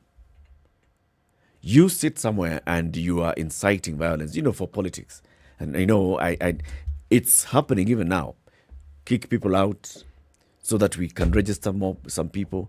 And when the people then come back, they don't have votes, they cannot be voting in this area. Then my people will elect me as the leader and I'll be the leader. These are criminals.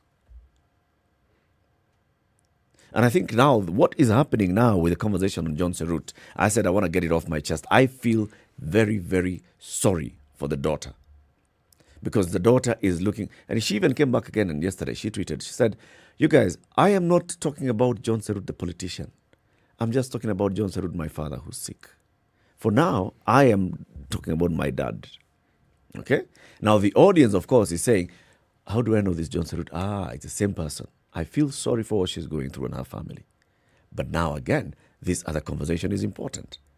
What you do, even if you play around with the law, that you never end up in the docks for the things that you've done, the crimes that you've perpetrated and perpetuated, even if you don't end up in the dock, it'll catch up with you because people will remember. Now, can we apply this universally then, going forward? Because of the fact that the world moves in a circular motion, right? It does. Literally and otherwise. I thought the world was flat. Okay, well. Okay, go ahead. Yeah, I forgot about that. Mad man. Those mad, crazy people. Because of that, it just means that things will come around. I mean, there's so many examples. Good measure, shaken together, pressed down, running over. Good or bad, it comes around. There's a saying in Kiswahili, malipo ni... Oh, yes. I was going to say anecdotally, ni hapa hapa. Right? Yes. Look at these things. Just like you're saying, people don't forget. The stain of a horror that happened in somebody's life is very, very difficult to remove. You can't sanitize it, unfortunately. You cannot sanitize it by then. And this is what people are saying now. And I think we just have to be honest, right? Band-Aids ripped off right now, right here. That people will not forget. It doesn't matter if you come back in the future asking for help for the same individual, whether you're his daughter, wife. It doesn't matter. For people, they don't see it through those lenses. They're seeing it through what is it that happened at the hands of this individual, one, or what are some things that he said to show who he really is, without remembering or without even considering that there may come a time in the future when you actually might need the help of these same people that you've treated in this manner. Is it a lesson? I think it's a huge one. That you can actually sit and say, in the position which you are in today, don't ever think that that will be an everlasting position. Because there could come a time in the future where you're going to require the help of the people that you're treading upon today. Politician today who sits in a position whereby they can actually make life better for Kenyans. A legislator who can actually make the law and doesn't. The economic crime that we are talking about that occurs on a daily basis, where people then are denied a proper livelihood. In the future, it will come round. And the same people that you tread upon would be the same ones who would be able to save you from a situation. Kenyans won't forget. And the human nature is to revenge. Whether you can step out and do something about it physically, or whether you can ignore in a position like this, or you can actually use your words to express how you actually felt about that thing at that time that you could do nothing about. You now have your opportunity to play out in this arena, and nobody's letting go. This is a good application of chapter 6. This is it. I mean, this is chapter 6 at play here. It's people saying, all right, yes, leadership and integrity. Where is your integrity as a person? Where is your integrity? What did you do? I mean, what is associated with you? Have you come out to show clearly that you are not part of this? If the people on the ground have said, he did it. If the people say, yes, he is the one who encouraged this youth, he is the one who helped in the recruitment of the militia, he is the one who helped in the political protection of the militia, he is the one who helped in the arming of this militia, he is the one who was, what was it that the ICC says when they were accusing our leaders? You are the, Brian, just remind me, Brian, our producer, what was it that they were accused of being at the top of the organization? He'll remind me what the ICC was saying. Remember what they was accusing? The terminology that there's a term they were using. You know, you are basically at the top. So you're bearing the greatest responsibility. There's another term. We will get it. We'll get it. Yes. You're the one at the top. You're the one who is like the proper commander. You're the kingpin. You're the kingpin of these things that is happening on the ground. What is it? Will it catch up with you at some point? You will play with the law, you will play with the system, that the system never ever arrests you, never ever takes you to court, never ever takes you to jail. It's what you do. It's what you do. But then the people will remember. And if the people come out, like now, the people on Twitter are coming out, and I wish I could actually just tell how many people who are talking like this on Twitter are reflecting what people in Mount Elgon would say. Those people who suffered, people whose ears were chopped off, because that's what the LDF was doing, coming to villages and chopping off people's ears, killing and maiming people. If the people on the ground could actually come back and say, you know what, we also say the same thing, good thing.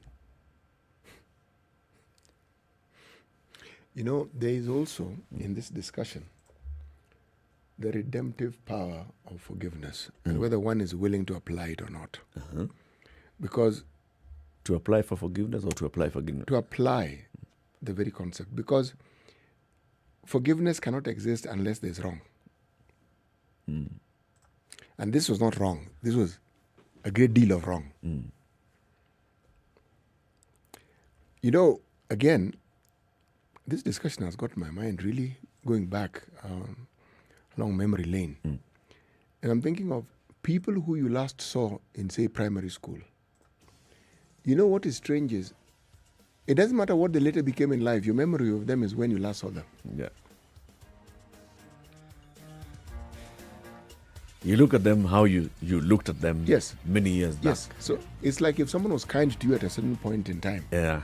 Even if somebody says things untoward about them and to you they were kind, you cannot fathom whatever they're saying. What you remember is the good that you have seen. Yeah. But the same applies for any ill that you might have encountered as a result of these individuals. Let's take a break at 28 minutes to 8 o'clock. So John Serut's daughter, the former MP for Mount Elgon, has gone on Twitter and she's launched an appeal because the man is unwell and the family is basically facing huge medical bills to the tune of 20 million shillings in just a year.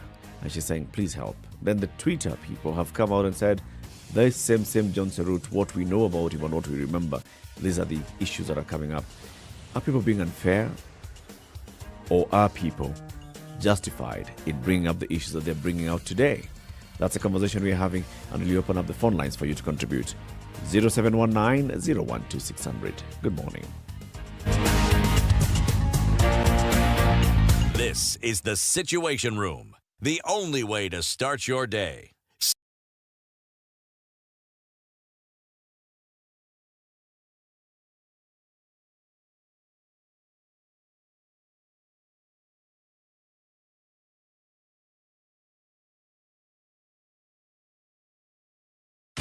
...24/7, around the world, non-stop. This is SpiceFM. And all we're in a society where men have become very lazy.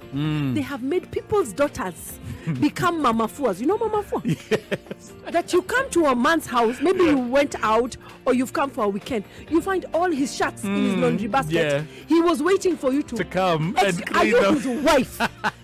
Including his inner garments. Right, yeah. Ladies, stop doing that. Let me Those are wifely duties, and even some wives don't That's do them. literally what I was about to say. I was wondering, there's even some wives who refuse to do that. The only way to live your best life is to create a balance between work, love, and play.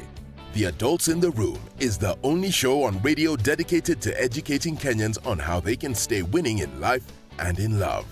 Text the word adult to 22840 to get the latest clips from Adults in the Room directly to your mobile phone. SMS adults to 22840. If I'm found guilty, there is no problem. I'm willing to serve. I have no problem. Jails are meant for human beings. They say a society gets the leadership it deserves. If you have a corrupt, crooked and rotten society like we have in Kenya, then of course they will get that kind of a leadership. I think the president should dissolve parliament. That's the best solution at this moment in time.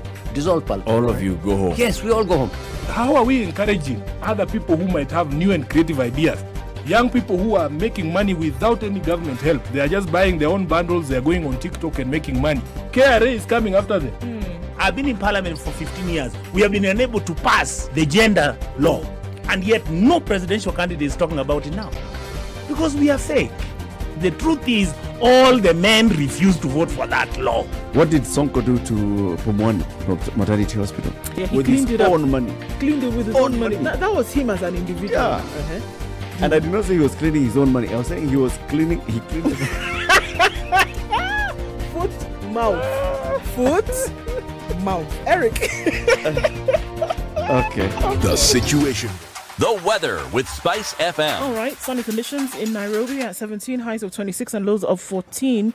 It's sunny in Eldoret at 14, highs of 24 and lows of 12. Nakuru is sunny at 14 with highs of 26. We'll see highs of 25 in Nyeri, where it's cloudy at 17. In Mombasa this morning, light rain in some parts, sunny conditions coming through later, highs of 30 and lows of 24. While in Malindi, it's raining in some parts as well at 27. We'll see highs of 30 and lows of 26. Kisumu is sunny at 19, highs of 29 and lows of 19, and Kakamega cloudy conditions at 16 with highs of 29 and lows of 15. Kampala is cloudy at 19, we'll see lows of 18 and highs of 28, while Dar es Salaam continues to rain at 24, highs of 31 and lows of 23. We're looking at sunny conditions in Johannesburg at 20, highs of 30 and lows of 16, while Lagos is mostly clear at 25, we'll see highs of 31 and lows of 24. Kinshasa is clear at 22, that'll be the low for today, going to highs of 34.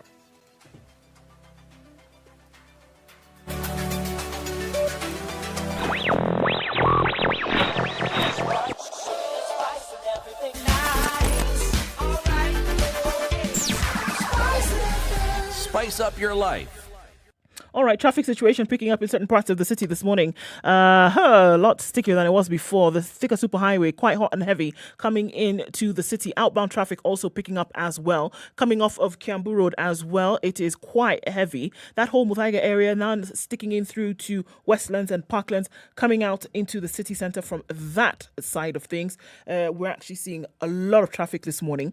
Uhuru Highway has picked up quite significantly. So looking at those three roundabouts at Nyayo Stadium and then at Bunyala, right there, going towards Haile Selassie. There we have an issue this morning through and through. Gong Road also picking up today. Bagadi Way looking really good, at least for now. There's your escape route from Langata Road heading into the city. Shall we take a look at what it will look like in a short while? Let's do that. Help us out here. Guys, the bypass is looking pretty good. Southern, Eastern, Northern, and the Red Hill Link Road give you good reprieve coming off of Waiyaki Way. Use them. They are your friends. We like friends, don't we? Yes, we do. SpiceFM KE on Twitter. Text on 40127.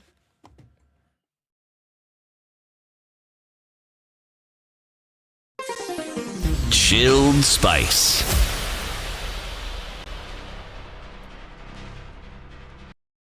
Mature, intelligent talk every morning. Spice up yourself.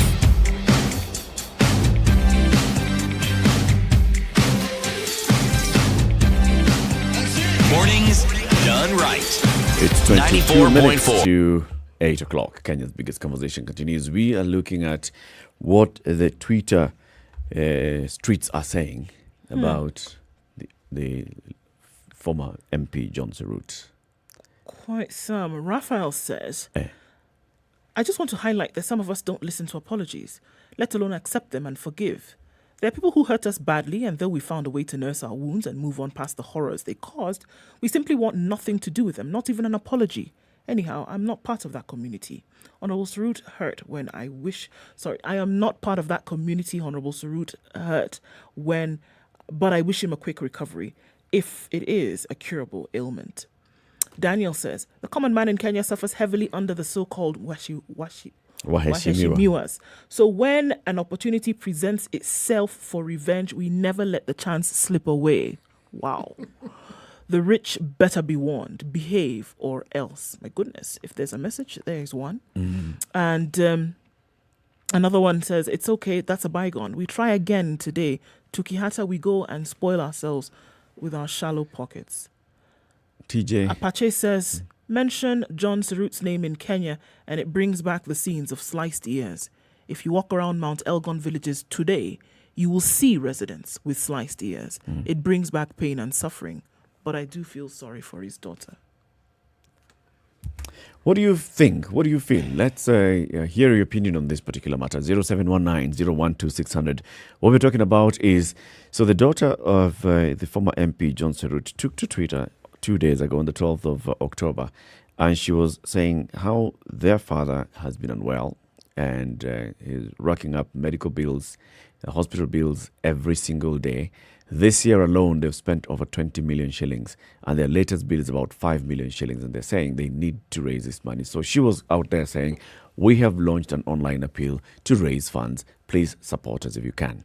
People took to Twitter and said, this is the same John Serut who has been mentioned adversely in the TJRC report and others, where he's been accused of having been among those who are supporting the Sabah Land Defence Force in Mount Elgon that terrorized the community. This is it was such a horrific and terrible organization that the military had to be deployed.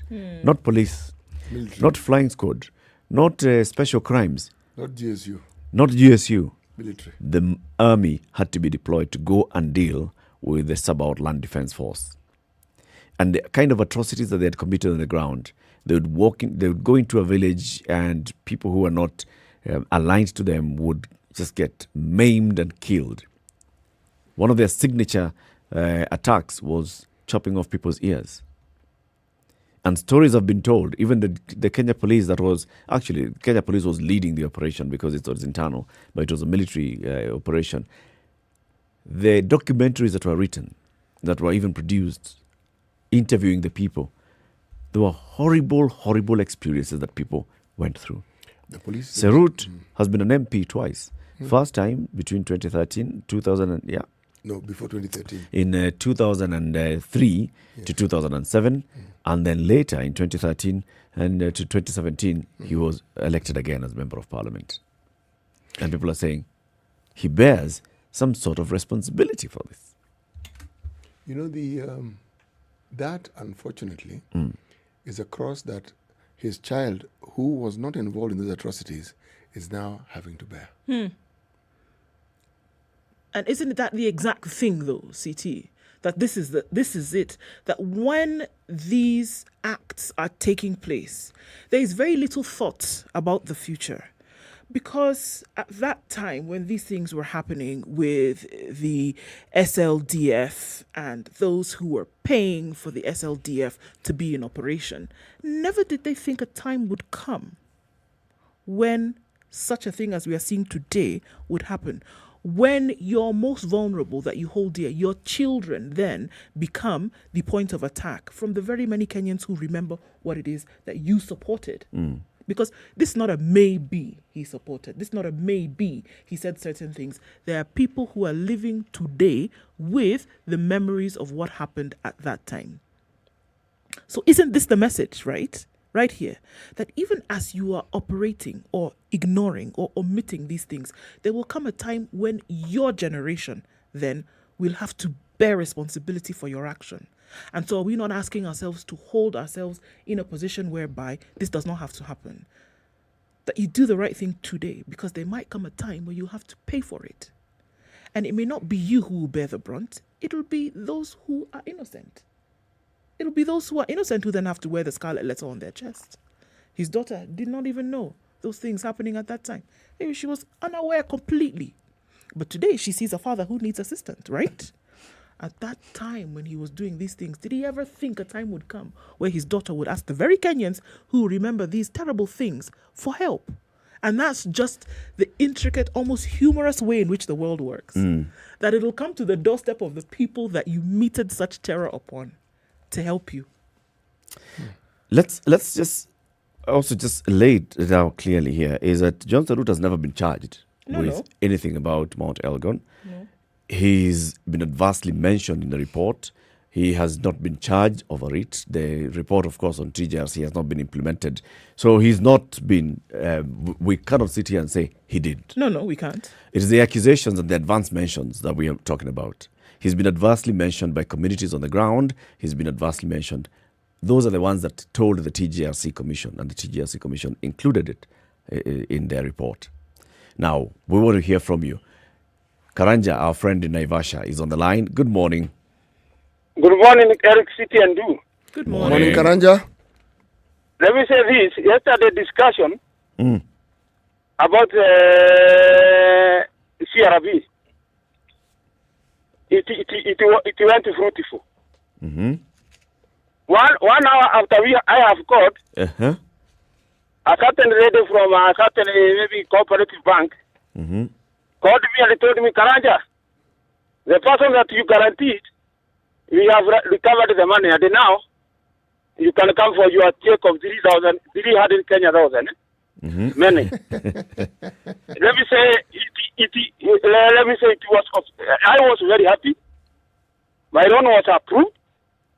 It is not that I don't pay the loans, but we guaranteed somebody 1.2, but he never paid. But the money you are told it was recovered. Okay. It was very good.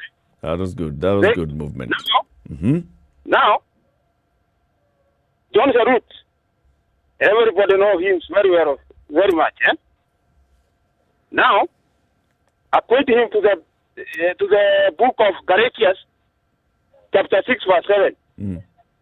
It says, the plant that you plant, the plant, you reap what you planted. Now, James Reed was very fundamental on this thing. So, let me be positive. Let me say this.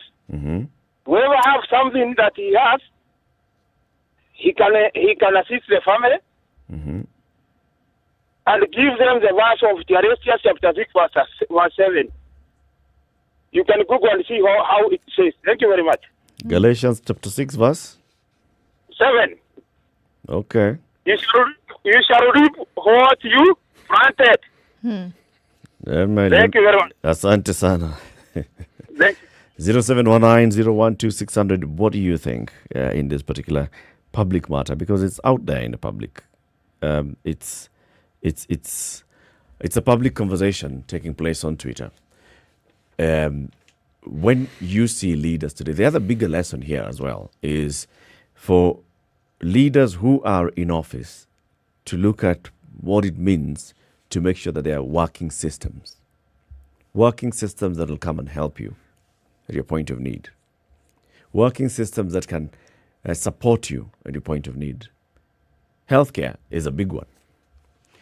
When we see, we were talking about it just the other day, members of parliament and other national leaders, many of them, a majority of them, do not go to public hospitals. They don't take their children to public schools. Because at that point when they're in office, well, they're accumulating wealth, one, and two, they have medical insurance taken care of by the taxpayer. So the medical insurance will afford to take them to a private facility. But you can get to a case where you even exhaust the limits of your medical insurance. Yes. So what happens? If we made sure that we had a working healthcare system, that this universal health coverage is actually a conversation that is taking place right now in the campaigns on how best to implement UHC, we'd not be seeing a lot of what we are seeing.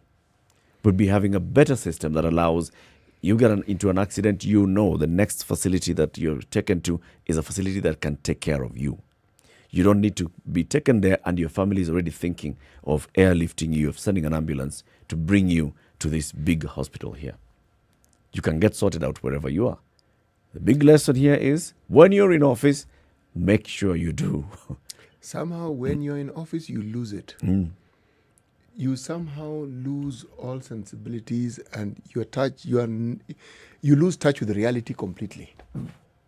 The reality only comes back when A, you've lost your seat, or B, you've lost that plum job that you have in government, and now you are an ordinary citizen who has to do what other ordinary citizens do. And then, as Kenyans say, shock on you.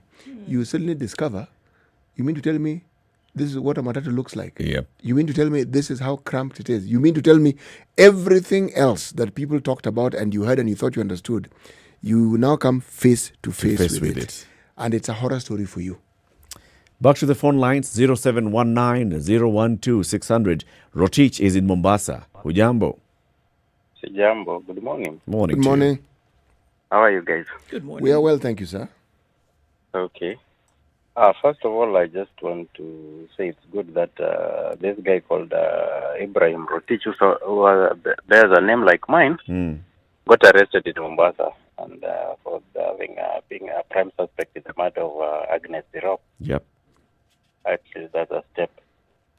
Now, to the issue of Serut's health, one, we can't bash the daughter for having come out and try to plead to people goodwill to try and assist the family in aiding the family in meeting the bill for their father.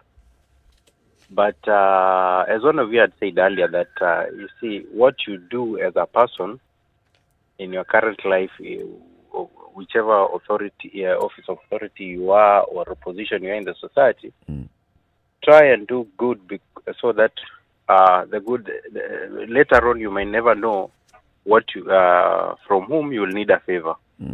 Now, John Serut, as he was adversely mentioned in those reports in regards to support land defense force, it put him in a very difficult. It puts him in a very difficult position right now for most Kenyans to come forward easily and maybe chip in into that, because most of them relate his name with that report.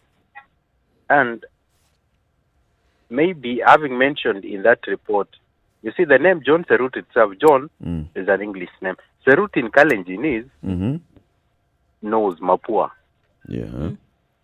Yeah. And when somebody says mtu akona Mapua, if you translate that line in Kalenjin, it means that this person is has a tendencies of being high-handed in the way he relates to people and all. But I don't want to say John Serut was like that. But if John Serut, Ed Mapua was high-handed in relating to people, then it will be difficult, because no one would be so comfortable coming forth, will feel so good coming out and say, let me chip in this amount to go to these guys' medical bill. Medical bill. Okay.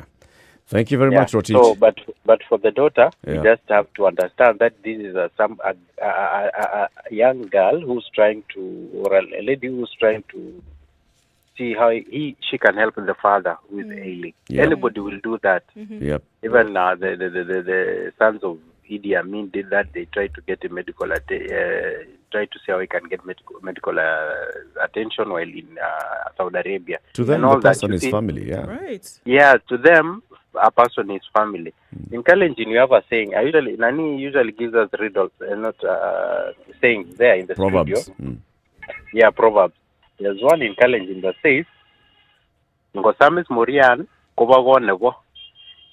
No matter how bad a person is, he belongs to a family. True. Yes. Say that again. Gosamis Murian.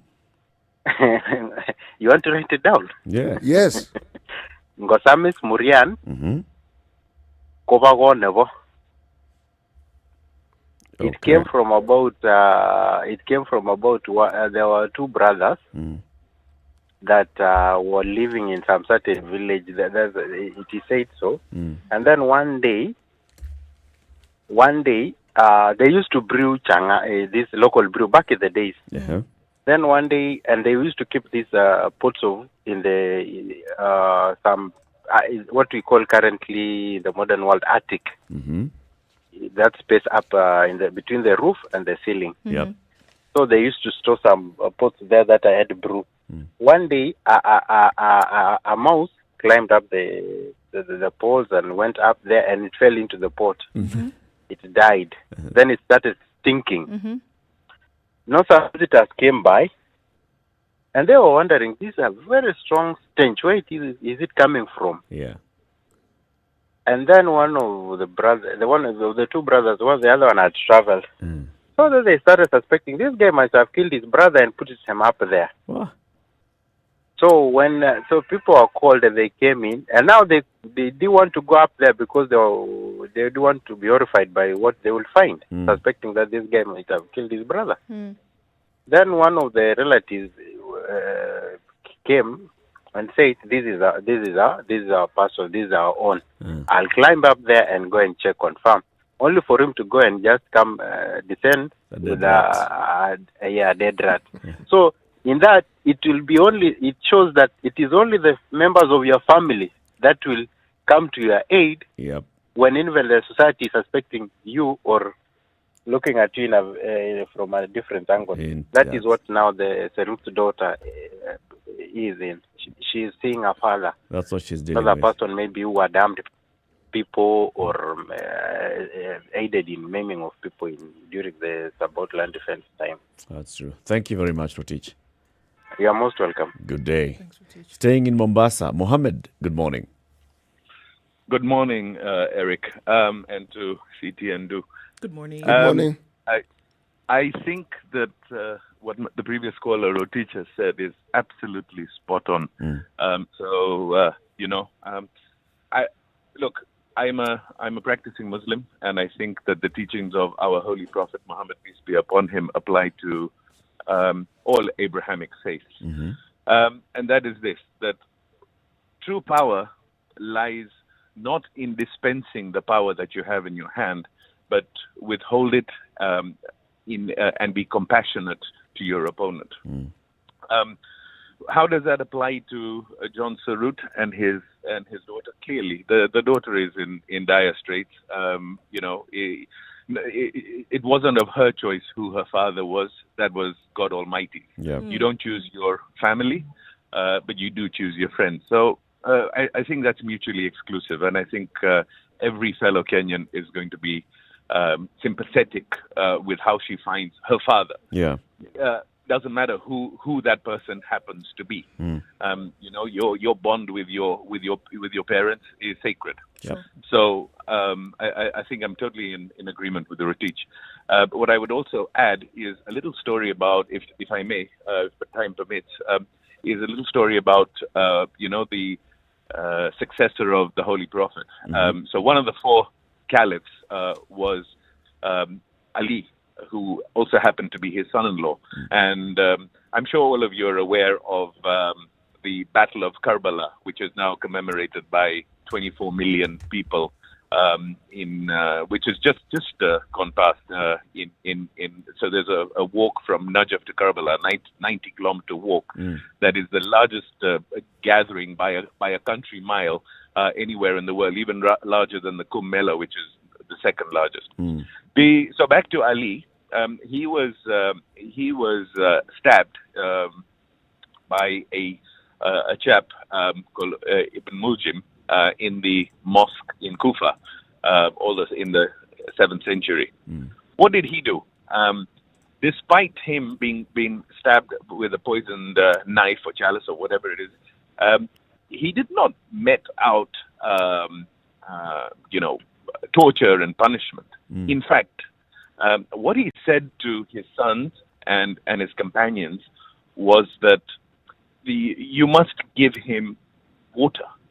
Water that was sacred in those days, water which was rare, water which was a prized commodity, so that you treat every person with humanity and compassion. And that humanity and compassion, despite being in a position, he was the caliph, and despite being in a position to give him the worst of punishment, he didn't. He forgave him. So if those that are disciples of all of our faiths have acted in that manner, then who are we to act any different? The fact that we go against and we start chest thumping and death be to him and let him and malipo ni hapo hapo and all.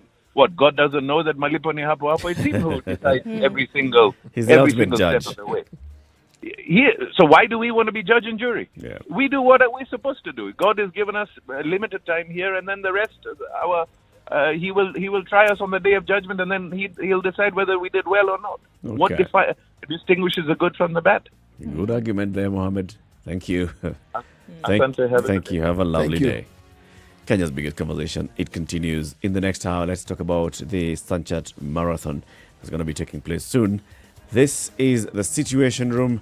We are live streaming the show on SpiceFM KE, YouTube, Facebook, Twitter. We also have a website, www.spicefm.co.ke. We are, of course, around the country on Nairobi, SpiceFM, Mombasa, Kisumu, Nakuru, Eldoret, and Nyeri. Good morning. It's 8 a.m.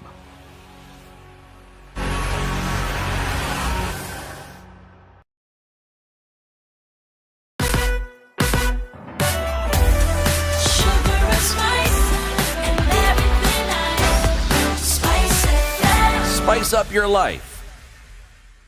The latest news from around the world. 94.4 Spice FM.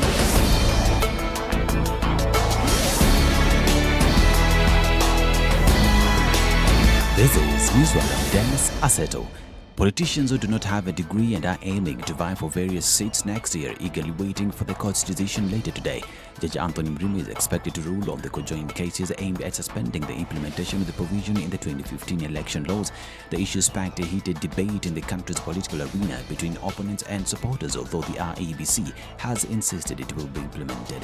Now, ANC leader Musalia Mudavadi has asked President Uhuru Kenyatta to remove the curfew that has been in place since last year. According to Mudavadi, the country's economy will not improve if the order continues to be implemented while Kenyans are affected by the effects of the COVID-19. Speaking during a meeting of ANC leaders, he assured Kenyatta that Kenyans would continue to adhere to the COVID-19 protocols. His appeal came after Health CS Muthui Kagwe said the ban will be lifted later this month if Kenyans showed up in large numbers and were vaccinated. Let's listen to what Mudavadi said. It is time that the curfew is lifted. We are not saying that COVID guidelines should not be observed. The issue of the masks and the necessary precautions must continue to be taken as we move forward. But clearly, we cannot continue in a situation where, with the economic hardships, and clearly we are beginning to see the decline in the COVID spread rate, the issue of the curfew now becomes significant. People must be given an opportunity to start recovering from this difficult hardship. He also asked Kenyans to embrace the ongoing enhanced voter registration exercise that seeks to register between 6 to 7 million new voters. Mudavadi has instructed the ANC leadership to sensitize Kenyans on the importance of registering as voters ahead of the 2022 general elections. The IBC voter registration exercise that is ongoing at the moment is not satisfying at all. The numbers are still low and time is against us. So we are emphasizing to all our elected leaders, MCAs who may not have been with us today specifically, and the party officials across the country that priority must be given to encouraging Kenyans to go and register as voters.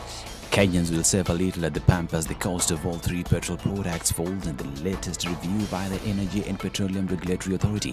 The price of petrol and diesel go down by 5 shillings, while kerosene cost will fall by the highest margin at 7 shillings and 28 cents. The fall in the fuel cost is largely a factor of the reinstatement of the price stabilization mechanism, which draws funds from the Petroleum Development Levy. Subsequent to the fuel cost cuts, a litre of petrol will now retail at 129 shillings and 72 cents in Nairobi, down from 134 shillings and 72 cents, while diesel will now cost 110 shillings and 60 cents. Kerosene prices will retail at 103 shillings and 54 cents per litre. Now, KWS officers continue to detain 2 people who were caught with ivory in Yogata village in Kwale County. KWS Kwale Branch Chief Executive Officer Jacob Orale said the 2 had been arrested with 18 kilograms. The officers are still searching for a third suspect who has since disappeared. Watu wetu waliweza kushika watu ambaye wanataka kuuza pembe ya ndogo. Pembe ilikuwa 5 na ni kwa uzito ni kama kilo 18 na ni mama moja na mzee mmoja. Na sehemu walichukua ni huko sehemu za kijiji cha Viogatu. He has warned those involved in ivory smuggling that they will be prosecuted in accordance with the law. Orale also called on the public to work with KWS officers to stop the trade. Na kuwaonya hawa ya kwamba mambo ya biashara haramu ya kuuza pembe ni biashara mbaya sana. Na katika sheria za uhifadhi ya wanyama, mtu akishikwa na pembe anaweza kufungwa karibu maisha mwaka 20 na karibu milioni 20 ama watoto 2 ulipe na bado ufungwe. Detectives from the DCI have arrested a suspected serial killer and rapist who has been terrorizing residents of Ruiru, Kiambu County. According to the DCI, 29-year-old Paul Mogara Morara, who is believed to be a member of a cult, has been killing women and strangely stealing their panties.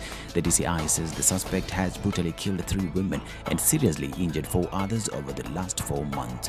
Now, former U.S. President Bill Clinton has been hospitalized in the intensive care unit. 75-year-old Clinton is said to have been taken to hospital Tuesday this week. His doctor, Alpesh Amin, told CNN that President Clinton's condition had improved, according to his spokesperson, Angel Urena.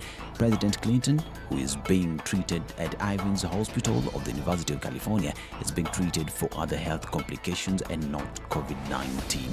And Football Kenya Federation's President Nick Mwendwa has failed in his bid to block his possible arrest and prosecution on grounds of corruption and mismanagement of the monies to the Federation. More on this story on Mwendwa in our subsequent bulletins. This is Newswire. Dennis Aseto.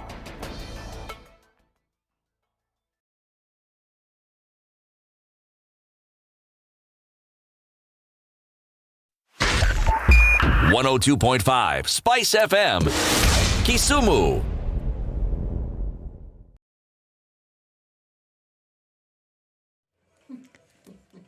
Folks on Mombasa Road experiencing in- and outbound traffic this morning, and we're seeing quite a lot of it on the ICD route as an option to get off the drama that is Mombasa Road. But actually, it's not too terrible.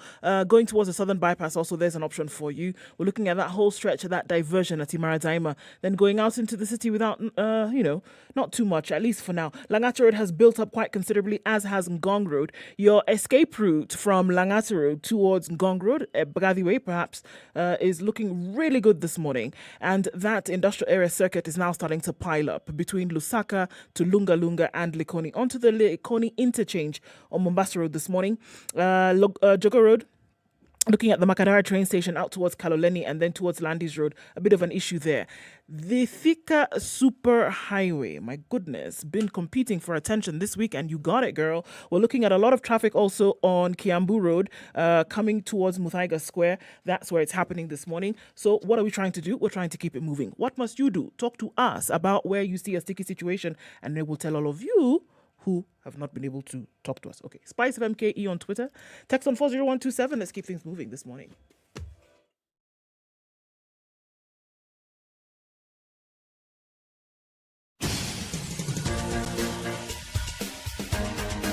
This is The Situation Room, the home of hard-hitting political commentary and penetrating insights about the state of the nation. This is a talk radio experience like no other. The Situation Room, a place for hard truths, debates, and elevated conversations. The Situation Room, witty, political, engaging, deep, controversial. In the room, we have C.T. Muga, researcher, academic, seasoned political observer, a fountain of wisdom in these politically uncertain times. Ndu Okoh, Nigerian by birth, Kenyan by choice, communications expert, Pan-Africanist, a truth seeker and believer in people power, and Eric Latiff, agent provocateur, the man in the chair, seasoned journalist, news hound, a man who believes in punching up, not down.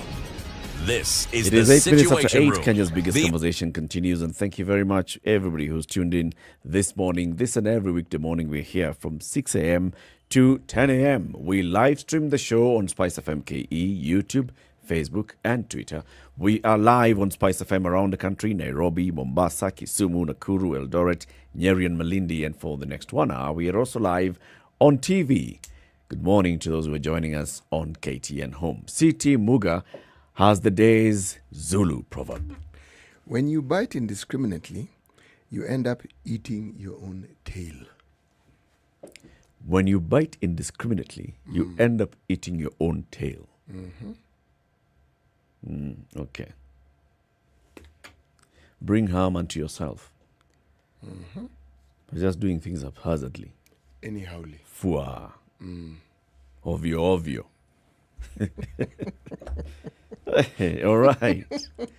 Things should be, done in moderation and planned. Bite in an orderly fashion. Okay. Let's talk about the marathon. Just last weekend, Kenyans were doing their thing in Chicago. Not just those that got to the podium, other Kenyans as well. I actually know some Kenyans who traveled specifically to participate in the Chicago Marathon.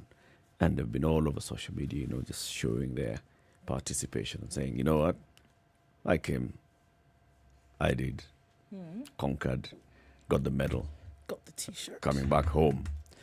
The Nairobi Marathon is one that has been known to have take place for a number of years now, sponsored by Standard Chartered. So it's the Standard Chartered Nairobi Marathon. And last year, because of COVID-19, because of everything, that we did not know what was happening in the world, we also could not just tell ourselves to go and run in a marathon. So it didn't happen. Just the same way, many sporting events didn't take place last year. But this year, the Standard Chartered Nairobi Marathon is back. And the chairman of the Standard Chartered Nairobi Marathon, we don't deal with the chairman, is here. He is Peter Getao, joins us in the studio. Good morning. Good morning. Good to have you, Peter, in the studio. Thank you. Thank you for having me. Karibu sana. Now, let's start with the dates. When is the Standard Chartered Nairobi Marathon this year? So the Standard Chartered Nairobi Marathon this year is on the 31st October. We've got a hybrid format this year. So 31st October is the physical run. That's the one where people get together at one spot and run through the route. And the week of 25th to 31st of October, we'll have the virtual marathon. The virtual marathon allows you to run anywhere. It allows you to use technology to record your run. And once done, you upload your result on the portal and participate in the event. So 2 formats this year, Eric, different from the past. Sounds brilliant. It sounds brilliant. You'll explain to us the details as we go on, but let's just go back into the Standard Chartered Nairobi Marathon. How many years it's taken place now, and why Standard Chartered decided to support this marathon, and what happens? Yeah. So this year will be the 18th edition. We've had the marathon since 2003. The marathon helps us do 2 things. One, helps us connect with the community and create a running culture. Kenya, we are known for running. So when we were choosing where to place a marathon, Kenya and Nairobi was a good choice. So that was one of the reasons. And then the second reason is we use the funds that we collect in the marathon for supporting the community and our community engagement programs. Up to 2018, we used to run Seeing is Believing, which was about preventable blindness. So we did a lot of work on that. We felt we had achieved. And then we moved to what we call now Future Makers. Future Makers is focused on youth. The idea is to facilitate the youth with ways to learn, earn, and grow through education, entrepreneurship, and employability. So all the funds that we use in the marathon go to those initiatives. And we also think it's a good way to have fun. We think we can present an opportunity for elite athletes to use their times in this marathon to qualify for international races, so build careers. We allow recreational runners a time and a route where they can run and improve their performance. And then maybe people who don't run that often have a chance to come and have fun with their families. Create an entire buzz around running, what we do. Okay. How many kilometers do you have? How many different races? So for the physical marathon, we have 4 races. We have the full marathon, which is 42 kilometers, the half, which is 21. We have the half marathon wheelchair race, which is also 21 kilometers, and then we have the 10 kilometers. For the virtual marathon, we also have a 5-kilometer fund race. So when you register for the virtual marathon, you can opt for the 5 kilometers one as well. Did you observe that when he mentioned 5 kilometers, he looked at me? Suggestive, isn't it? Recreational runners. Recreational. Actually, I'm glad he looked at me because I'm going to ask, are we allowed to walk? Yes, you're allowed to walk. Yes, you're allowed to walk. See? You can look at me again. 5 kilometers. 5 kilometer. Recreation. Run walk. Run walk. Run walk. Dog walk. Right. So, I mean, we've always seen the Nairobi Marathon as unique for some of the things that you've talked about, because we see the direct benefactors of this marathon having lives changed. I mean, I believe there was one year where you actually had some of the folks who had benefited from previous marathons coming out and sharing their story in improved sight, and reversed sight. So it's unique in that sense that all proceeds then, or at least most of the proceeds then, go towards that. Is it always going to be that you're looking at having the Nairobi Marathon where then it impacts life obviously having chosen the site sector to do this? Is it always going to be that way? And will you see then more impact this year, where we had a year where we were not able to do anything because of global circumstances, but then now saying, all right, revamped, using new innovation, virtual, for example, but the end goal always being to impact life? Yeah, I think we are in a community, and we want to make sure that we make a difference in our community. So the proceeds of the marathon will always go towards our community programs. We've moved from the seeing is believing, the eyesight. We've now moved to seeing how we can engage youth and take them through the journey of learning, earning, and growing. So what we did last year we didn't have a marathon, but some of the money that we had, we still directed it into some programs. So one area which we are very proud of is we spoke to Athletics Kenya and identified a need with athletes. Since last year, there were hardly any events, and a lot of athletes actually earn an income from the events. We had an intervention where we went across 7 counties. We worked with about 500 athletes and spent time with them on business and entrepreneurial skills. And the reason we did that is that we felt that sometimes when athletes earn from events, they may not have the skills to really convert that money into something that's sustainable for them and their families. So we will do interventions like that. We have an intervention with young girls. We call it the Goals program, where we again facilitate them to start small businesses. Do a lot of education around social education for young girls. So absolutely, the proceeds will always go to these community programs. Okay. Now, this year, obviously with the virtual innovation being brought in, how exactly will this work out? So you're saying that if I'm doing 5 kilometers, for example, having the opportunity to run 1 kilometer today on the 25th, I can do another 1 kilometer on the 26th kind of thing, or must I do the whole 5 and then upload it? If you're giving me 6 days, I mean, how exactly is this going to work? I think that's a brilliant question. So the way the virtual run works and the way we are using technology is, so once you register for the marathon, the instructions, the next instruction is to download Strava. So we are working with Strava. Strava, because it's very popular across different people in sports. So we thought it's a platform that at least will have a good following. So you download Strava on your phone. Then you choose a day. Unfortunately, you can't run, for example, 42 kilometers over 6 days. We haven't reached there yet. I wish we could do that. Then I would probably also do that. So once you choose the day that you want to do your run, then that day is when you say do your 5 kilometers. When you do your 5 kilometers and it's recorded on Strava, you'll then go and upload it onto the marathon portal. So we've got a portal where you can upload your time, and that records that you've completed. You'll get a certificate of participation, and you'll see yourself on the leaderboard. It will tell you, you completed this race, and this is where you are. So you can do it more than once. So you can say it's between 25th and best 31st. Of 5. And then you take the best. You take the best of your time and upload it. And then do you get the certificate and medal? Are they sent to you? Yeah. So we've changed our registration slightly because typically we would give the medals at the end of the race. So for the physical run, yes, the medals will be given at the end of the race. For the virtual run, when you register, you get a T-shirt.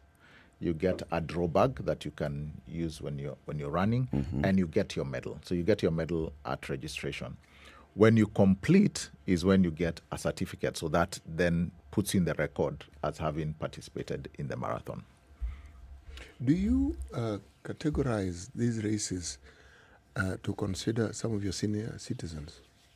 As in, I see you smile, as in considering those who are have a certain chronological advantage, say over the age of 50. So they're in their own 60. They're in their own category. So even in the leaderboard, we're talking about Class C runners who did this race. you then are performing very well. By the same token, people who are even younger. Yeah. For instance, you may get an enthusiastic 13-year-old who wants to run. Do you take this into consideration? At the moment, we don't. But it is something. So what has happened when the marathons were cancelled and a lot of virtual races started? Also, qualifications for physical marathons became more. How do I put it? More complex. So you'll see there are races that do that, and that's something we want to move to. So for example, if we want a qualification time for a race, then we should be able to say, for this age category, this is a qualification time, and for this age category, this is it. So at the moment, we are not doing it, but we that's the direction we're headed. We are hoping, you may be a 60-year-old who's very fit, so you can do maybe 10 kilometers or 21, or you may not be that fit, so you go for 5. So we're hoping the different race distances cater for that at the moment. But it's something that we are looking into going forward. But it's commendable that you actually have one for wheelchairs. Yes. Now that is completely commendable. Yes. So what previous Nairobi marathons have taken place along Uhuru Highway. We no longer have that road. It's a construction site. Correct. So this year, where is the physical run going to take place? The physical run will be on the Southern Bypass. So we will be assembling at the Carnival Grounds. That will be the start and the finish. And then we run up Southern Bypass. So it depends on the distance. So it's marked for different distances, 10, 21, and 42. But the one extreme point is the ICD, and the other extreme point is Ngong Road interchange. So I think it's an exciting route. I mean, there is at some point, as we've been doing the planning, you actually run next to the national park. Yeah. You see some. So we are hoping to create a different flavor, but that is where the run will be this year. And then this one now has an incline along Ngong Forest as you go up. Yes, it does. Way. It does. It's going to be nice and challenging. And then the reverse as you're coming down again. Yes. So the road will have to be closed for some hours then on the day. Yes. For all motorized traffic. Interesting. 31st of October, the Standard Chartered Nairobi Marathon is taking place. We have in studio with us Peter Gitau, who's the chairman of the Standard Chartered Nairobi Marathon. He's telling us how they're going to organize the marathon this year. So already registration is taking place for the marathon, and you register by going to the portal. What is this portal?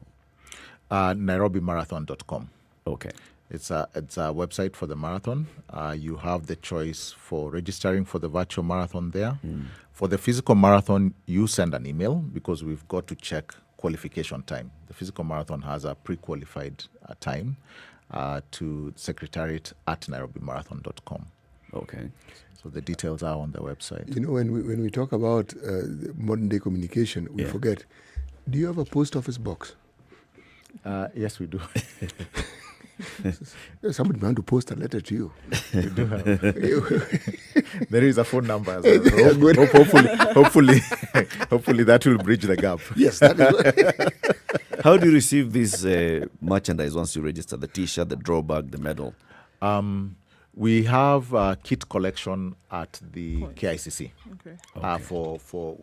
For a lot of the runners will be Nairobi runners. That's where we'll be doing the kit collection. And then we also are dispatching kits to our branches across the country. Okay. We are conscious that someone may be wanting to run from Kisumu. Yeah. So our Kisumu branch will have kits. Mombasa branch will have kits, etc. So those are the two areas. On the website, I was hoping there was going to be a door-to-door delivery. Nowadays with the borders and the couriers, so you register and then you put the details. You're told where to go and collect. So if I'm running and there's no Standard in my neighborhood, I have to go to the next Standard branch to collect this. Yes. I'm just throwing this spanner in the works there because I'm yes. thinking, you want me to run to the branch? It's part of the preparation for. This man clearly doesn't have an account with Standard Chartered. I do actually. I've had it for over 25 years. That's why you have a problem with it. That's the problem. Where is it exactly in this country? Where? What? My branch, Kenyatta Avenue. Okay. Well done. Close to KICC. So you shouldn't have a problem picking up your kids. I don't want to go to town. So even as you talked about how things have changed, and I'm going back to then impact here, and previously when it was sites, and we're saying like now programs for the young people, learning, earning, and growing. How exactly will this be done? I'm looking at after the marathon now, and all of this has been collected. People have participated, and the end goal is, apart from having people run for health and things like that, in the impact stage, how exactly will this happen? Because there are a myriad of youth programs in the country today. Are you going to plug into existing programs? Are you going to start a new one? How exactly would it play out? And then who then would be the benefactors? With SITE, it was easy. You identify a hospital. There are people who need help. They get a needed surgery. They get on treatment. In this case, are you plugging into existing ones, creating a new one? How exactly would this work? What we've experienced over time is the power of partnerships. So for example, we do have a program we run with Strathmore on women in technology. So we use the fact that they've got, a good learning facility where we can do that. For the Gold program, we use RD Foundation, who work a lot with girls. So it's all about finding the right partners and then working with them. For the athletes I mentioned earlier, we use the Kip Keino Foundation because they are tapped into the coaches and the trainers and the people on the ground. So we try as much as possible to identify partners who are like-minded and who we can work through. All right. Let's continue the conversation after this quick break. 26 minutes after 8. We are live on KTN Home, on SpiceFM, and online. This is Kenya's biggest conversation, the Situation Room, discussing the Standard Chartered Nairobi Marathon 2021. Or are you calling it 2020? Like everybody 2021. else? 2021. Okay. No, everybody else will just be calling this year's things 2020. Okay. And Peter Getao, the chairman of the Standard Chartered Nairobi Marathon, is here with us in the studio telling us about this year's race. Good morning. We'll be back shortly. This is the Situation Room, the only way to start your day.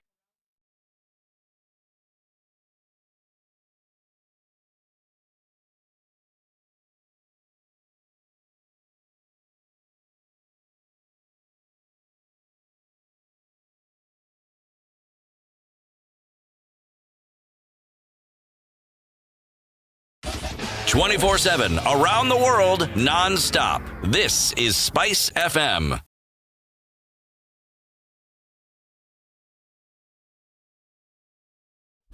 Classic soul, R&B, smooth jazz, neo soul, and nostalgic ballads. Make some noise. Yeah! You're listening to Spice FM.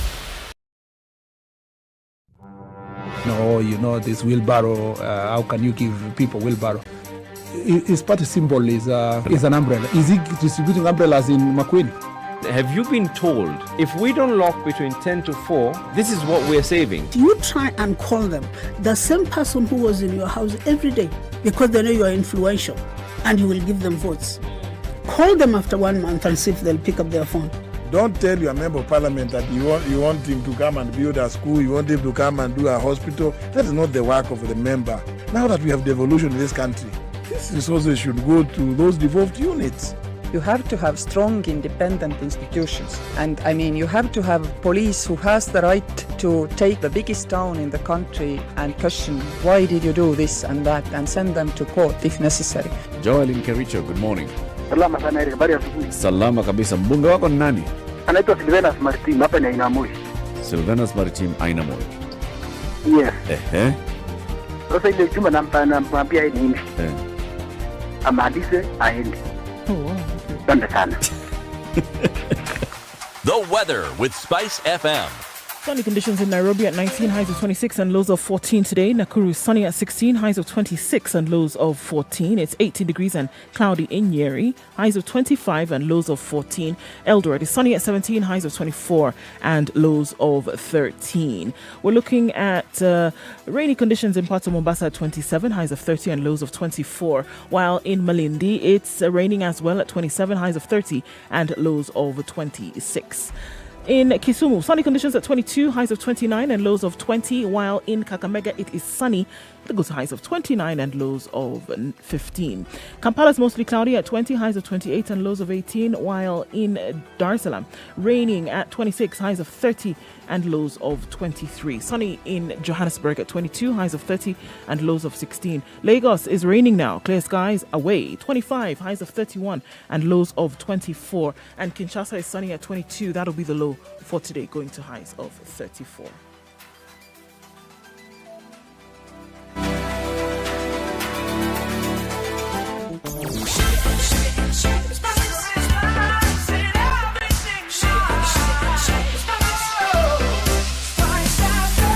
Spice up your life.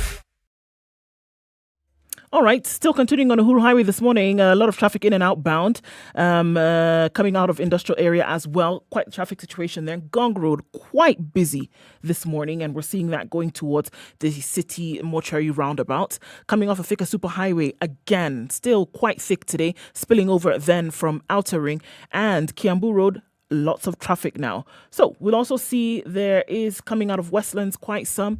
The Red Hill Link Road looks really good today, so you want to use that as an option to avoid all of this Westlands traffic. Into the CBD is where all roads lead, so we're asking you to take it easy as we are connecting in different parts of the city. Keep an eye on things. Don't forget, it's also happening on Mombasa Road, the ICD route going towards the southern bypass, an option to get off Mombasa Road this morning. Longer but smoother.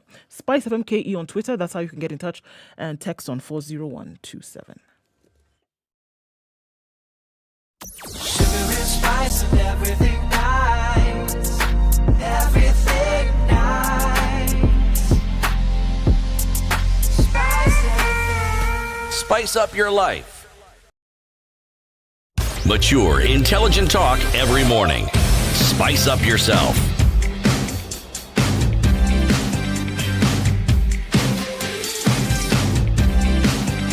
Mornings done right. 94.4 Spice FM, Nairobi. 2-9. This is the Situation Room. In the room this morning is Eric Latiff, Ndu Okoh, CT Muga, and Peter Guitar, chairman of the Standard Chartered Nairobi Marathon. This year's marathon is taking place on the 31st of October in Nairobi, and you can register to participate at nairobimarathon.com. Just log on to nairobimarathon.com. This year also, Peter is telling us there is some technological advancement in keeping in line with the global and pivoting and all those words that we've been using during this time for COVID.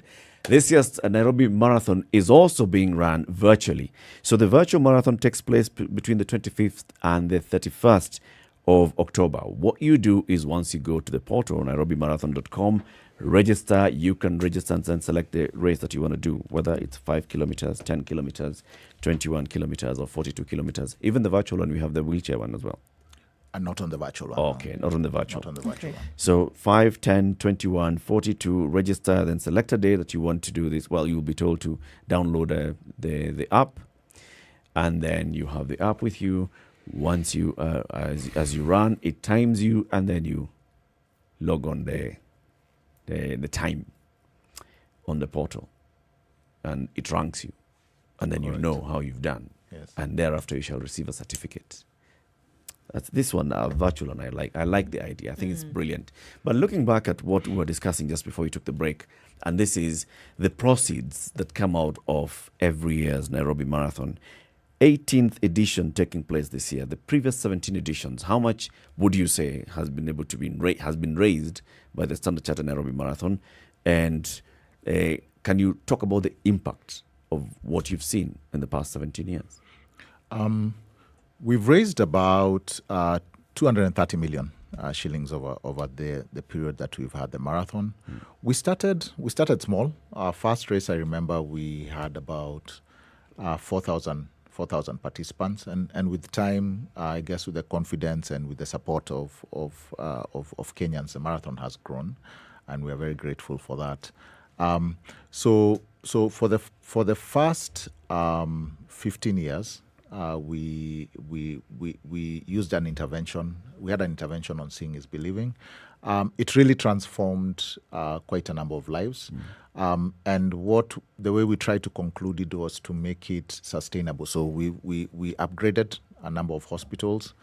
We did a lot of training for teachers. What we discovered is that often issues of eyesight are identified when people are children, and teachers are a key part of that. So we developed an app called Peak, and trained a lot of teachers on how to use the app to check children's eyesight. So interventions which were medical, surgeries, built up capacity in hospitals, training, plus left something in the form of an app. We reached our target globally on that. So we still do it, but we don't do it as our main community initiative. So in 2018, we pivoted to Future Makers because we thought there is an opportunity to reduce inequality.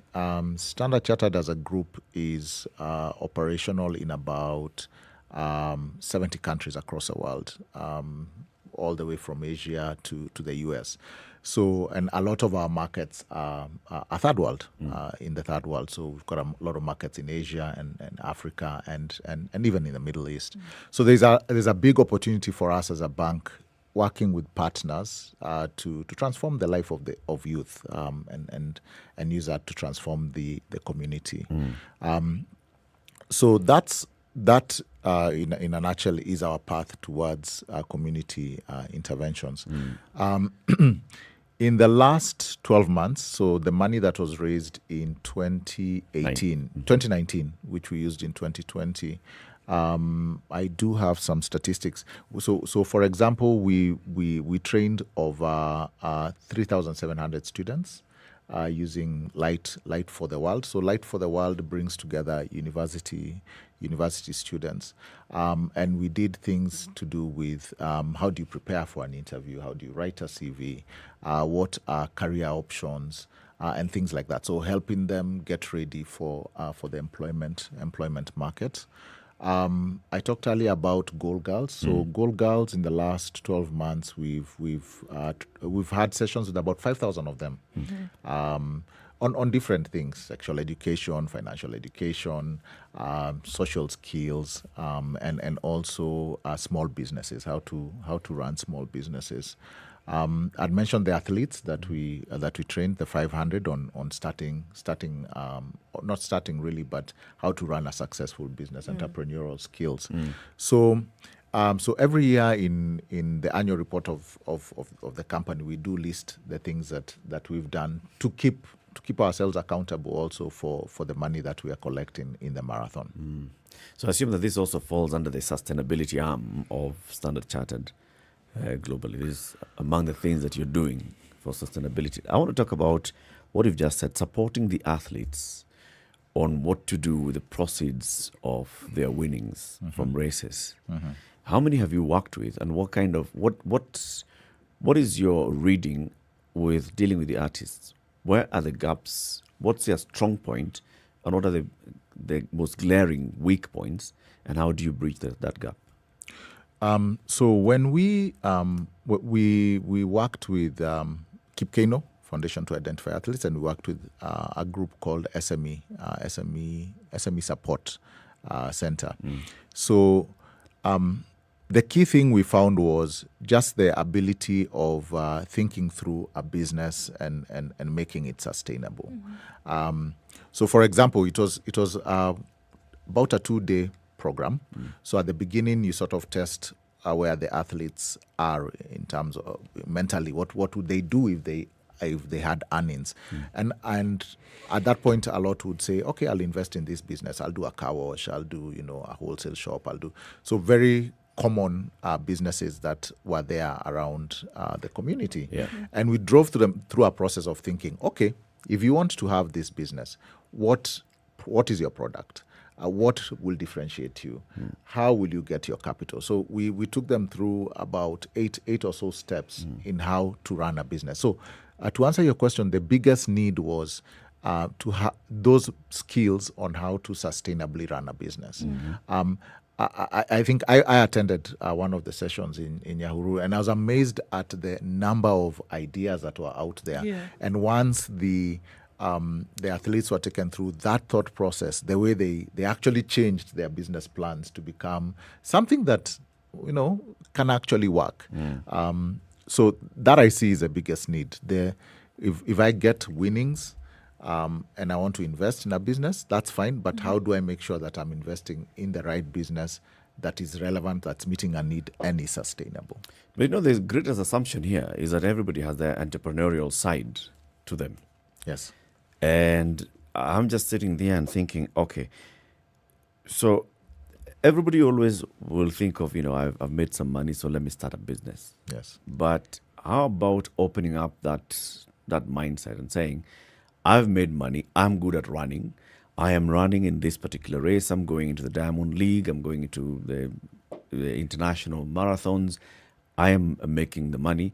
Instead of considering now going back to start a car wash or to start, something, how about others, like putting the money in a fund and let fund managers manage my fund, and then I'll do what I do and let somebody else manage this and invest. Because we're talking about people who are making, hundreds of thousands into millions and to hundreds of millions of shillings. But I agree with you, Eric. And we also gave that awareness to the athletes. I think and through the bank, we were able to explain, that we can help you invest in bonds, in mutual funds, etc. So you can open an account with the bank and invest in that. That option was there. And I agree with you. Sometimes it's good to focus on what you're good at. If you're good at running and you can run, and and that's what you want to do. Stick to it. But the reality, Eric, is people will always want to have that. Maybe you have some cash as an emergency fund, and you've put it in that investment, and you'll also want to have a side hustle. So we were working to give people the knowledge in both. But I agree with you. I think the investment, invest in your funds in other types of investment other than businesses is also a good option. I'm coming from the point of, I'm thinking of the athletes. Yes. Guy goes, runs, comes back here with 100 million shillings. Yes. Now, Yes. he's not going to start thinking of how to put up a posho meal. No. I mean, maybe clearly there's some kind of guidance. Show them how to open offshore there's guidance accounts. that's needed in terms of options then that they can be given. What then do you do with this? Yes. I mean, because we're going to have, if we're just looking at this as an example, there are going to be people who will have winnings thereafter. So in as much as we're looking at impactful projects, like for the youth with this, then also for those who will win, who may have never won this kind of money before. Well, okay, so let's give you a few suggestions about what you can do, because guess what? Standard Chartered is in the business. Absolutely. Of money. Absolutely. You we know, open their so- accounts. Yes, you're right. Sorry, But when you're talking about how it is one or to manage money, it's something that perhaps banks should consider alongside the ease with which we can now open accounts. Because there is the assumption that when somebody opens an account, they know how to manage money. Most of us don't. We know that you get the money, you plan for a few basic things, essentially you spend it. Investment, you buy a plot. Yep. If you're in a setup where people talk about a SACCO and how to mortgage, you'll get a mortgage. Yes. Okay? If someone tells you there are things called shares you can buy, you'll ask where exactly do you go which to one? buy them. You'll be told to say, okay, you'll go and buy shares. But understanding money as a commodity and understanding its uses and understanding the best use you can put it to is something most of us are ignorant about. And banks who are experts in it help us open those accounts. But the management of this resource, for instance, one of the biggest problems many of our banks have is a small issue of something they call bad loans. A lot of the times, it has to do with people who have been lent money, their understanding of how they relate to the bank as opposed to how the bank views them. If the bank took the time to, as you open the account, explain. This COVID period, I have seen that change where banks actually talk to you. They say, come, let's talk. Okay? Not those rude letters that banks used to send once upon a time. You look at the letter, you go into hiding immediately. Okay? Now, that would help a great deal more. Yes, because then you would have an informed client, an informed partner. Yes. I absolutely agree. I think banking has changed generally, and financial management has changed generally. And one of the key things that Standard Chartered does is financial education for its clients.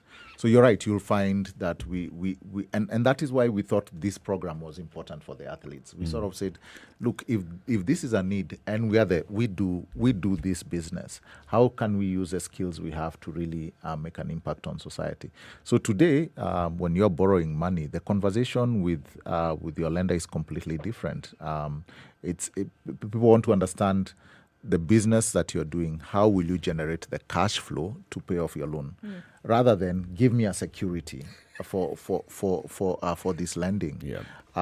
I think I heard you guys earlier talking about the Credit Reference Bureau and those things. So all those things that are coming together are giving us a platform where we can risk rate clients properly and lend them money to their needs and to their ability to pay. So it stops being about chasing bad. There will be bad loans because sometimes economic circumstances create those issues. But if we can create the intervention early so that when you get the money, you use it in a sustainable manner, then it's a win-win. I'm a great proponent for some of these things starting very early in life. The reason is I have a teaching background. And even as we have this conversation, having a conversation of this nature with the Kenya Institute of Curriculum Development isn't a bad thing. The earlier one starts understanding money, the better. So by the time somebody thinks of going to some of these tertiary institutions and so forth, you already have an understanding. When you become of age and you can open an account, you have an understanding. Yes.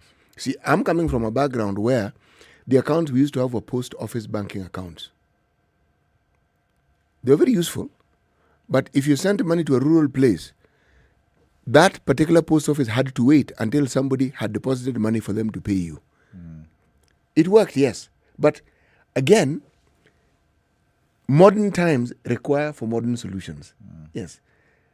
Instead of a bank account holder being an account holder, if they're a partner, as you say correctly, it's a win-win for everybody. Yes. And the earlier you start nurturing this client, the better. Yes. Financial education for the youth. Yes. What is the Future Makers program about? So Future Makers is what we've been talking about. It's about creating, reducing inequality and basically focusing on the youth. It's using education, using employability and entrepreneurship to actually uplift the living standards of the youth. So what age That's bracket what are you it's dealing about. with? Are you dealing with adolescents in high school or Adolescents, students? yes, adolescents, college students, all the way to young adults. Is there like a transitional program where you started with the adolescents and then you're seeing them graduate into going to college, going into being, young adults seeking employment, and what they start doing? Or do you just deal with, if I'm dealing with this cohort who are adolescents, next time I'm going to meet with them is when they're bringing money to the bank? I wouldn't say there is that mapped transition as yet because we've just started. So what we've been trying to do is to build capacity with the right partner. So who can we use on adolescents? Who can we use for university students? Who can we use for young entrepreneurs or people starting up employment? So at the moment we've bucketed them across. But when you look at some of our interventions that we've had for some time, like the Women in Technology program we ran with Strathmore, that includes incubation of a business. So the business is incubated and we work with the business going forward. We even lend the business money once it reaches that stage of growth. So it's developing to that kind of, that would be the ideal, where you've got this transition where someone you started with as an adolescent, you can see them transitioning all the way to their work. What does this do for Standard Chartered? What does it do for the institution? This entire marathon, what does it do? Because usually, before we look at advertising and say, okay, well, X number of people will open accounts across the country, but what does this do in terms of longevity of purpose? I mean, what are we looking at here? So I think it goes back to why we started, and we keep reflecting on the reason we started the marathon and the objectives.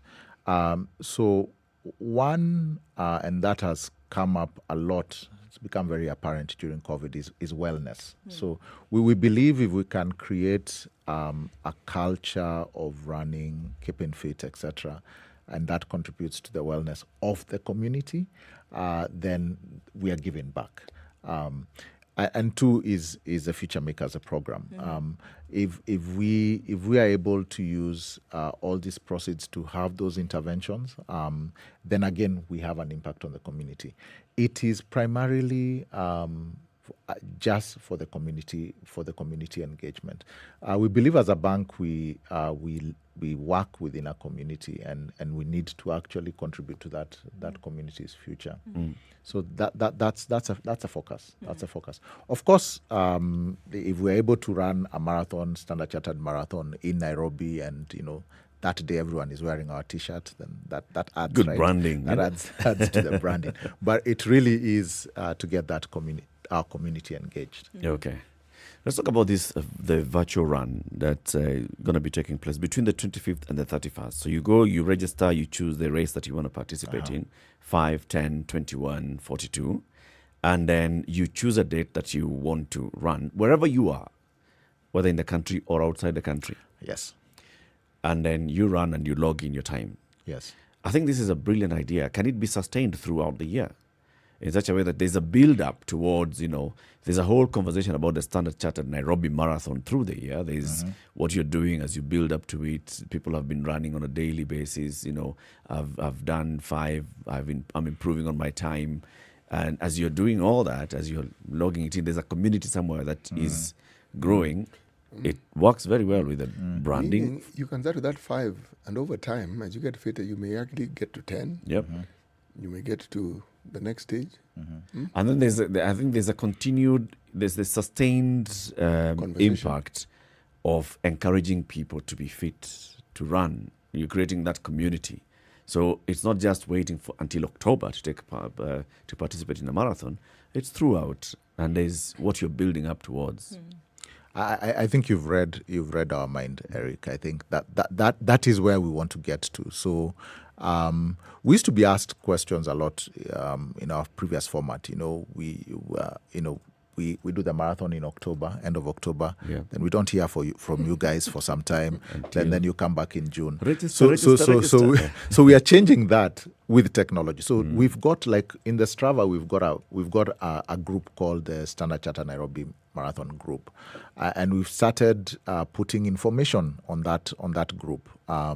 So information on nutrition, tips from people who train athletes. We've got a number of them that we're working with this year. Challenges. We've run 2 challenges so far. Amazing. I think one challenge we had 45,000 people registered. About 42,000 were from outside Kenya. Wow. We had people running in Australia and in the challenge, and a lot of that challenge. When we asked why was it so popular, it was someone saying, "I want to compete with a Kenyan." I want to compete with these guys. Yeah. So the technology gives us an amazing platform to have a continuous conversation and build that culture. I think, again, what COVID has made us all reflect on is wellness. So how do we also use these platforms to engage on mental wellness? how do we use these platforms to engage on financial education. So that is precisely what we would like to do, and we are looking for a lot of support to create awareness, because the biggest issue now, as you've said, the virtual marathon is very exciting. But it takes time for to be understood. Someone asked me once, does that mean I go on Zoom and what do I do? Do I run on a treadmill? Do I run on a treadmill? So it's taking time. It's taking time for it to learn. But I think if we learned it properly with support, we're working a lot with the running clubs and the running communities in Kenya. If we get that understanding, then we even democratize the marathon. So you can actually run a marathon. The Nairobi marathon from Tokyo. And you can have people running from Tokyo. Fantastic. Brilliant idea. Peter, as we come to the conclusion of the conversation, what's the one message that you'd like to pass on to our audience, people who are listening today, people who maybe participated in a previous marathon or have never participated in a previous marathon? I would say in summary, there are three reasons we see people participating in the marathon. One is as professional athletes or as recreational runners. Two is to have fun. And the third is to contribute to a cause. I would encourage everyone to register for this year's marathon. We support a great cause. It's a great opportunity to come together, family, friends. It's a great opportunity also to win some money for the professional athletes. Our call in this year's marathon, after the challenges we had with COVID, is run as one. So I encourage everyone to register, and we run as one. Who are the big names that you're targeting for this year? The elite runners. I'm afraid, Eric, at the moment I don't have that information. Okay. We are still working with Athletics Kenya, but we do plan to have a press conference just before the marathon to announce elite runners. That'll be a good one. Remember, Nairobi Marathon should be at par with the others. Right. Yes, international great majors. city. We have the Chicago, we've got the Berlin, London, Boston, right? And the Nairobi Marathon. I mean, we are the home of marathon. So register and participate in this year's Standard Chartered Nairobi Marathon. Just go on to nairobimarathon.com. You will be able to register either for the physical marathon or the virtual one. The physical one, there is 10, 21, 42 kilometers and also 21 wheelchair race. For the virtual, there is 5, 10, 21 and 42. And it takes place between the 25th and the 31st. The physical marathon will be on the 31st of October, starting at the Carnival Grounds, running along the Southern Bypass. Peter, thank you very much for coming. Thank you. And thank you for having me. And we look forward to, we're starting to practice. Yes, the 2 kilometer race. Thank you very much. Kenya's biggest conversation continues into the next hour. You've been live on KTN Home, but the conversation continues on SpiceFM. You can switch over to Spice on 94.4 Nairobi, Mombasa 87.9, 102.5 Kisumu, Nakuru 96.0, Eldoret 96.7, Nyeri 90.9, and Malindi 97.7. This is the Situation Room, the only way to start your day. Spice up your life. There are so many people peddling what is false and that it bears remarkable resemblance to what is true. Politicians have their agenda, and their agenda is to use every opportunity to sell that agenda and to loot this nation. I have seen major strides that are done in this country when we talk to each other as against talking at each other. We start getting back into the tribal cocoons which were put to us by the colonial powers. They gave us physical freedom but not mental freedom. We're still mentally colonized today into these cocoons of tribe. Now, if you live in an area where it's difficult to find a dog, He's a goat. I kid you not. In which part of this country is it difficult to find a dog? So that you resort. Afande hii umbo yako iko na hii ni umba special. This is the Situation Room, the only way to start your day. Mature, intelligent talk every morning. Spice up yourself.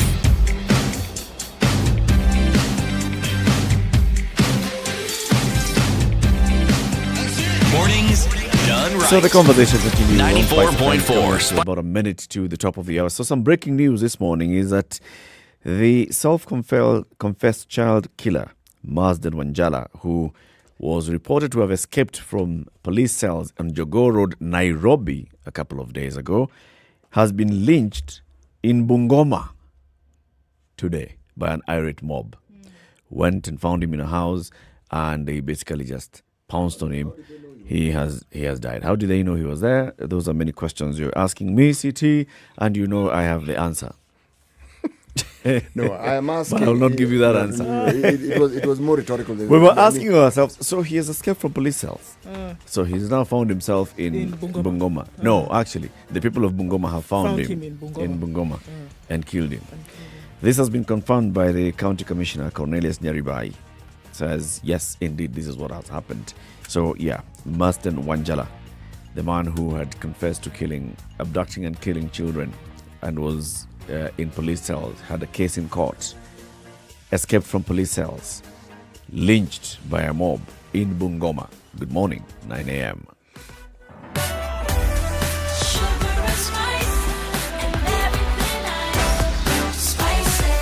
Spice up your life. The latest news from around the world. 94.4 Spice FM.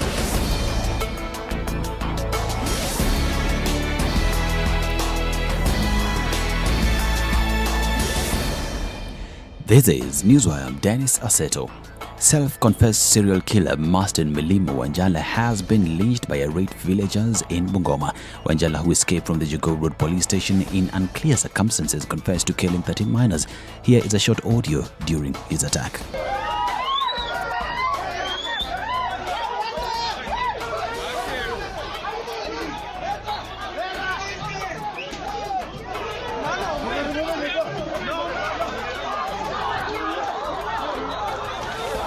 It remains unclear how Wanjala, who was set to take plea on Wednesday, managed to slip from custody. Meanwhile, 3 police officers have been arrested for allegedly aiding the escape.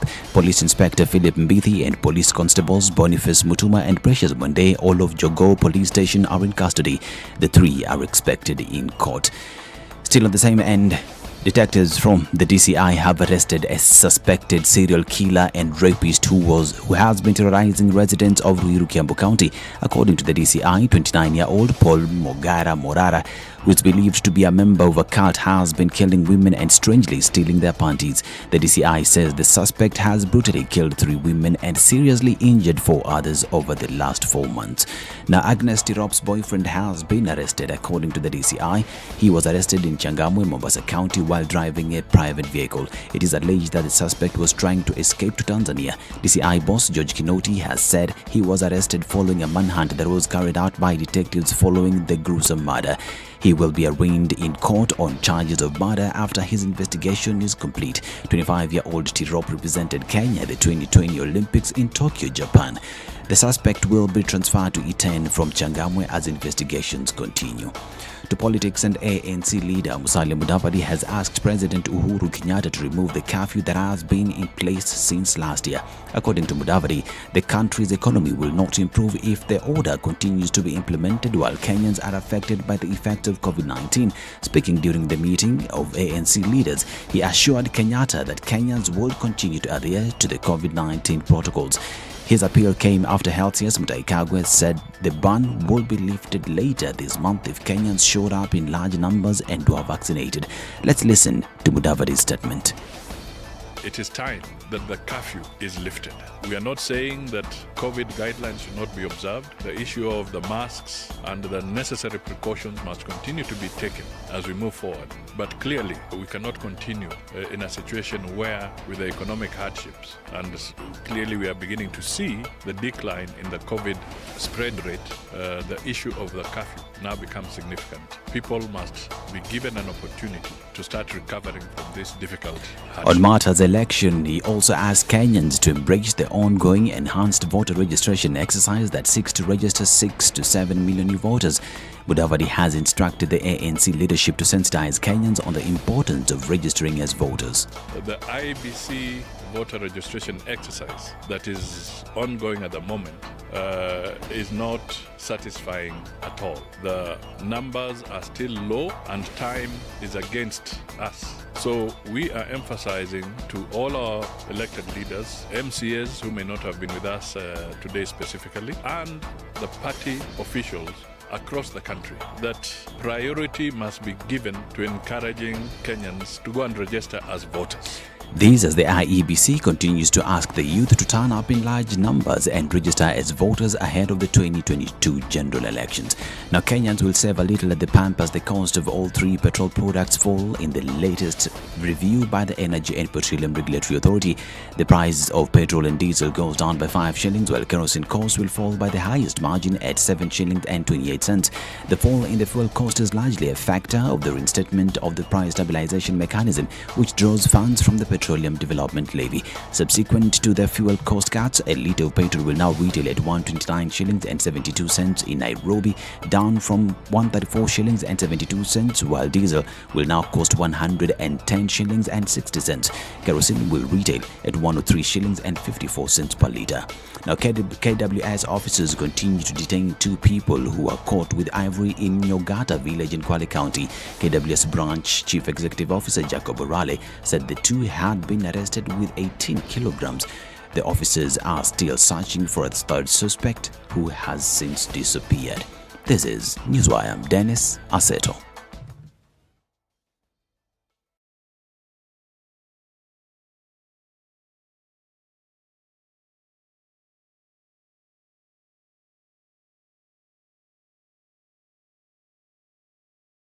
All right, Magathie was free earlier, and it's not so much right now. Quite a lot of traffic on Magathie now getting into the city, and we're seeing a lot of it on Gong Road as well. Past then the City Mortuary roundabout out towards Community.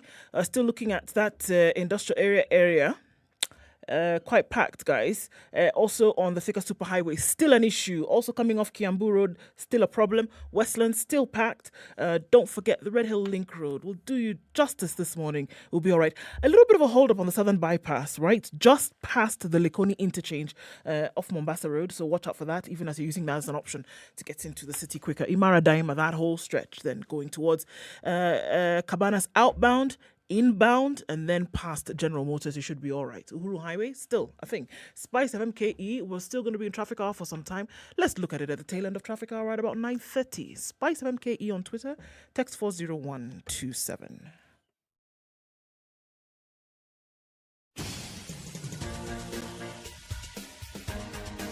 This is The Situation Room, the home of hard-hitting political commentary and penetrating insights about the state of the nation. This is a talk radio experience like no other. The Situation Room, a place for hard truths, debates, and elevated conversations. The Situation Room, witty, political, engaging, deep, controversial. In the room, we have C.T. Muga, researcher, academic, seasoned political observer, a fountain of wisdom in these politically uncertain times. Ndu Okoh, Nigerian by birth, Kenyan by choice, communications expert, Pan-Africanist, a truth seeker and believer in people power, and Eric Latiff, agent provocateur, the man in the chair, seasoned journalist, news hound, a man who believes in punching up, not down. This is The Situation Room, the only way to start It's your 7 day. after 9. This is Kenya's biggest conversation, The Situation Room. We're here for the final hour of the show this week. And C.T. Muga has the final proverb of the week. When you bite indiscriminately, you end up eating your own tail. Zulu proverb. Zulu proverb. When you bite indiscriminately, You end up eating. Not biting, eating your own tail. Your own tail. Yes. Okay. Do you think that Zulu, a prominent leader, who's now cooling his heels somewhere? Okay. Anyway, that's not a conversation to have. Let's have... Now we're talking about eating, right? Eating is a conversation that we have every day here on the show. When you're talking about the number of people who are facing starvation in the country at present. And we say that at any given time, from the figures that we see, is that at least 1 million to 2 million people are actually food insecure. And this is they don't have access to affordable food on a daily basis, nutritious food, we must add. And then currently, the President of the Republic of Kenya, His Excellency Uhuru Muigai Kenyatta, EGH, Commander-in-Chief of the Defense Forces, declared the ongoing drought situation a national disaster. And this opened the gates now for a mobilization of resources, financial and other kind of resources, to help people in at least 12 counties who are facing drought and therefore are facing food insecurity. This is something we talk about on a daily basis. What's happening in this country? Why do we have so many people not having food?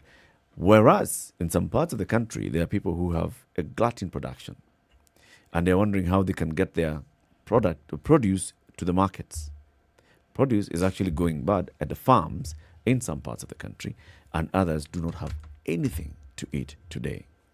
A woman the other day left her house somewhere in Taita Taveta County. Was it Taita Taveta or was it Kwale? It was Kwale, right? An area of Samburu. And she was going to look for work, and she was called back by her neighbors because hyenas that are coming from the nearby national park had entered the village, and they had attacked and they killed a child. And the whole community there is basically talking about, we don't have food, we don't have access to water. This is what we deal with on a regular basis. So let's talk about the systemic shortage of food in the country, the systemic hunger in Kenya. What causes it, and where are the gaps, and how can this be addressed? Our guest for this hour is Laila Libertrao. She's a Route to Food Initiative project lead, and she joins us now to talk about this particular conversation. Laila, welcome to the Situation Room. Morning. Thank you, Eric. It's good to have you. We call that the hot seat. So it's feeling warm. Enjoy the warmth as we continue the conversation. Let's start with just understanding what this initiative is all about. What is Route to Food? So Route to Food Initiative started about 6 years ago, and we are an alliance working on issues to do with the right to food. We do a lot of communications, education work, and try and take political action where we can on issues to do with food that are affecting Kenyans. So you've said right to food. Mm-hmm. Explain a little bit about the right to food. So I like that you asked this question at the start. So the right to food is the right to be free from hunger and the right to have adequate food of acceptable quality. And this is a right, the human right, that is protected by Kenya's constitution. And it is internationally recognized in the Covenant of Economic and Social Rights, to which Kenya and many other countries are state party. I think one of the really important things is that we start to talk about food security and hunger within this context of a human rights framework, because we need to recognize that, and people who experience hunger need to know that this is not something that is through the fault of their own fault, and this is a claim they have on the government. It is not a gift. So the right to food is not the right to be fed when there are hunger crises. It's the right to feed oneself in dignity. And I think this is important. It gives this issue of hunger and food insecurity an important political edge. And I really think that's where we need to be going on this issue of hunger and on this issue of hunger in Kenya. When you say political edge, please explain a little bit more. So what I mean is that you can use this fact that it is protected by the Constitution as a way of way of saying that somebody is accountable to you. Our leaders are accountable to being able to ensure that that we are able to feed ourselves, and not just the minimum amount of food, but also food that is safe and is of nutritional quality. So to make it quite practical, it means that you can go to court if you are hungry, or if there is a violation of your right to food, if somehow there is a project that is now affecting your ability to earn your daily wage, that has been put in place, and therefore you can't afford food, you can actually invoke this right that we have to make a case. To make a case. And, It's actually in the this is Constitution. not done. Yeah. Article 43 of the Constitution on Economic and Social Rights. Every person has a right to A, the highest attainable standard of health, including the right to healthcare services, including reproductive healthcare, and then B, to accessible and adequate housing, C, to be free from hunger and to have adequate food of acceptable quality, and D, clean and safe water in adequate quantities, E, social security, and F, education. It's in the Constitution. You have a right to be free from hunger and to have adequate food of acceptable quality. Did the Constitution also consider what ought to be done to people who prevent you from enjoying these rights? So maybe is that where you're going with this then, Lila? Because if we're saying, number one, there is a right, and number two, there is hunger in the country, and clearly systemic over time, and then we're also saying that there's political responsibility when it comes to the entrenchment of these rights. Exactly. And so one of the only ways to be able to get those who are carrying this responsibility to do something about it is by making Kenyans more aware of the fact that this is a right and that you can actually hold someone to account for denying you that. Exactly. And I think I can break it down more so this right means, and maybe CD to respond a bit to your question. So there are three pillars to it. It means that the government has an obligation to protect, to promote, and to fulfill this right. So when we see emergency situations, like is the current status, and distribution of food aid, this is the minimum responsibility to ensure no one dies of starvation, okay? And this comes under that pillar of fulfill. But then there is also this aspect of respecting the right to food, which is what sort of experts say is like a hands-off approach. It means that you cannot do anything, have any project, or take any intervention that will in some way affect somebody's ability to feed themselves. Okay, so it's kind of hands-off. And then the second bit is this aspect of protect or promote. And this requires positive action. So when we look at like the agriculture budget, we want to see progressive increases over time given to this budget, so that recognizing that we're not going to have hunger one day and it all fixed the next day, but that we're taking steps. And an example would be to see that, for example, in budget allocation, the kind of agricultural development agenda we're following, how are we enabling people to access food? Then if you look at that, one can argue that you would not be able to hold a case in court today if you went to court. Because in all those things, the government has actually done something in terms of making sure they don't have any projects that impede your access to food of adequate and good quality. They've done that. In terms of coming up with policies and programs that promote your access to food, they've done that. There's an agriculture transformation strategy. There's a food and security policy. There's all these things are there. Yeah. I mean, look, I'm not a lawyer, Eric, so I'm not going to try and pretend to be one. But I think it's interesting. So there have been cases in Kenya which have invoked this right to food, this constitutional right to food, which have been interesting. So the one project, I actually forget which county it was in, there was the development of a road, construction of a road, and one of the local markets they weren't given an alternative place to carry out their trade. And maybe in the break I can double check which county this was in. And they took this case to court. They took it to court and they said, look, we are now, we cannot earn livelihood, and this is affecting our right to food because we can't afford food. I think the judgment on that is, the final judgment on that case was that these market sellers were given another place within close proximity to their initial structure. So I think that what the point is I'm making is that we haven't flexed our muscle yet. Okay, with this, because I don't think enough people know that there is a right, that there is this constitutional you can go to right. court and actually invoke it. Completely. I mean, let's talk about the cost of food. Yeah. Why are we not having that conversation in the context of having a human right? If people can't afford food, like, we could go there, because even Eric, there are policies in place, but there are still people are still not able to access food. We see this. A quarter of the population is chronically hungry, and so.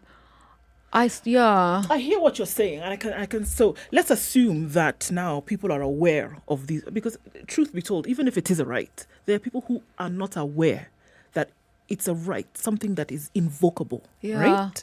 People don't know this. So let's assume that communication has been spread and people are aware. Don't you think we'd spend a good lot of time in court?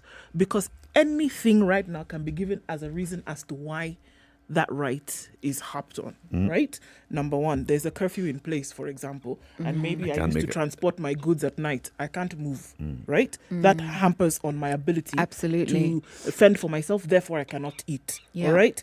Fuel prices have gone up, so what I was able to use to provide for my family previously, I cannot do that. We're eating less. It's a right. Markets have closed. Throw a stone and it will land on, throw it anywhere. It'll land on a reason. We spend a good time in litigation, don't you think? I'm in the hot seat. I think we would. But I think it's important because it will, what's happening at the moment is it's like,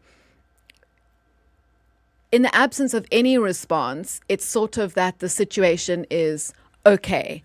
And we keep repeating it. I was devastated to find out about that another national crisis has been declared. Gado has even done several cartoons now on, successive regimes of these hunger crises. So if we started to show that we have this voice, I think that's an important measure, that it's not okay that such an amount of hunger is acceptable. And I think this is where we need to start taking action, because that will open up ways to kind of explore how we can, what are the aspects, all right, that are hampering people's ability to achieve the right to food. Sure. So let's make some examples.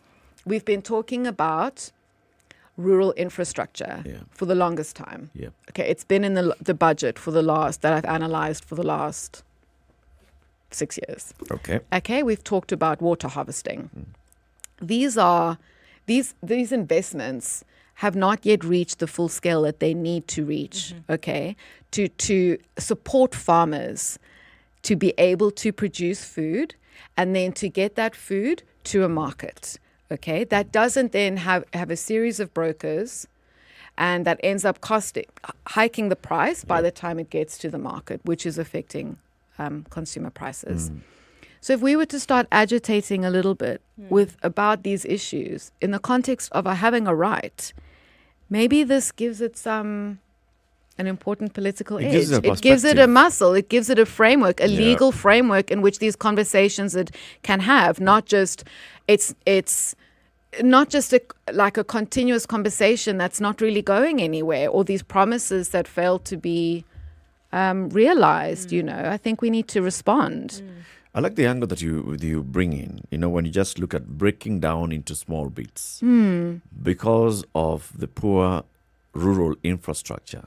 Yes. Which hinders access to market. That, contributes to the cost of food and also wastages and post-harvest losses, which is contributing to everything else. It's affecting how we feed ourselves. Yes. Because we do not support a lot of water harvesting projects, because we have not put in money and resources into this. Then we don't have food to grow. We don't have water to grow the food. So if we break it down that way and we start looking at such things, then the conversations around the budget, for example, will no longer be about, so how much money has been removed from this and taken to the other. It'll be looking at the issues that really affect the people, the things that matter. If you don't do this road, what does it mean to the people who live in this region, and not just this region? If this is Nyandarua County, for example, and it's one of the counties that feed Nairobi, which has a population of 4 million people, if you don't have good access to markets, then the people in Nairobi are food insecure because the food is not coming at the right time it should be coming, or at the right price it should be coming. Absolutely. And I think action then around that is the basis of which leaders gain their legitimacy. Okay, so now you've got, like, you've promised that you would do this. Is it being executed? Yes or no? And so therefore, do we continue to support you? And I think this is a really important consideration as we're coming up now. I know this is going to be the conversation. Don't know when it started, but it will go on for a while. But I think that it's important consideration as we go into this election cycle. Food is not a political tool, shouldn't be used as a political tool just to gain votes in this short time. But can we really reward candidates that express that they understand that change is required, and that they can really recognize, they can say how they will address issues of high cost of food. We're dealing with climate change. We're dealing with, declining biodiversity. Smallholders need support. There's high youth unemployment. Is there a space for this in an alternative, exciting model of agriculture? But the question that comes to my mind, even as I'm listening to you, and I'm listening to some good things here, is how do you get the Kenyan citizen, the Kenyan voter, to understand that they need to hold their leaders accountable? Because there's a dichotomy. If you look at most citizens of this country, there's political leadership and what they do, and there's what the citizen does. The citizen looks at the politician and figures, oh, that's what you're doing, and they get on with their lives. They spend their time figuring out how to get on with their lives despite the politician. How to survive the day. Yes, despite the politician and in spite of the politician. And that's what occupies their mind. So yes, this sounds good, but no, I'd rather just get along with my life. And so does it sound good but far-fetched, or good but difficult to implement? I was trying to imagine how you would implement it, because this could be a sister question, is that, so then how would it work? I feel like my rights... I know all these things. Yeah, I know all these things, right? I know that my rights are being trampled upon. I'm not able to do what I was in terms of being able to get food, since I get it. So I understand. Okay, so where do I go? Is there an office of these rights? Then I go and I talk to somebody? Do I pull together people like a community? Then we, join with other people in another community, carry twigs, and then we go somewhere. Do we go stand outside Parliament? What do we do? Is this the best way of occupying my time? Yeah, or do I think about I have to go still get same food for today? You know. So how does it? You balance it and you figure no. I'd rather go and look for food. You see, why I say this is because if you look at the relationship that Kenyans have with their leaders, or those who claim to be our leaders, or those we vote to be leaders but turn to be something else, it's like we live in two very separate worlds. And the only time we come together is when there's an election. Then there is this understanding that I have something called a vote that you need. And so we begin a conversation of, how do you convince me that I should give you the vote? And then my actually giving you the vote has absolutely nothing to do with whether I think you will actually help my life, or whether the logic behind this whole process is actually very complicated. So how do we get the citizens to understand that these problems that they have with regards to them trying to ensure, just to eke a living, how do you get them to understand that holding your leaders accountable is one of the ways in which that problem will actually get solved? I think just if I think about human nature, we need a basis. People need to be able, a basis for comparison. I think this is really important. When you start to feel that there is an injustice, you really feel that, and you think that, I mean, I get that there is this sort of history of we keep the government outside our house, like outside the door, right? And we get on with it. And this is one thing that's remarkable about, in my experience, the Kenyan culture, is there's a huge resilience to this in the face of real struggles. And this is a beautiful thing. But I think what's important is that when people start to know and start becoming aware that this is actually unfair, look at people's lives over there. Look at what's happening in other countries. In India, there are food strikes. When bread goes over a certain price, people hit the streets. You do not see that when maize flour, when the price of unga goes up. It happened once. And there were a convergence of like many other factors at that same time, right? I mean, I don't want to be called out on saying let's do it again, but maybe let's do it again. Let's do it again. It's about being agitating and continuously agitating. Yeah, and because I think, CD, to respond to your question, because when we can compare that other people have a lot, you know, and I don't, and yet I have this right, and this is an injustice, and I want to respond to that when it needs to hit like really rock bottom. CD, it really needs to hit rock bottom, because otherwise, I get it. People are you're just interested in how you're gonna survive the day. You know you know what you're battling against here is not even government initiatives and the inability of our leaders to actually live up to that title.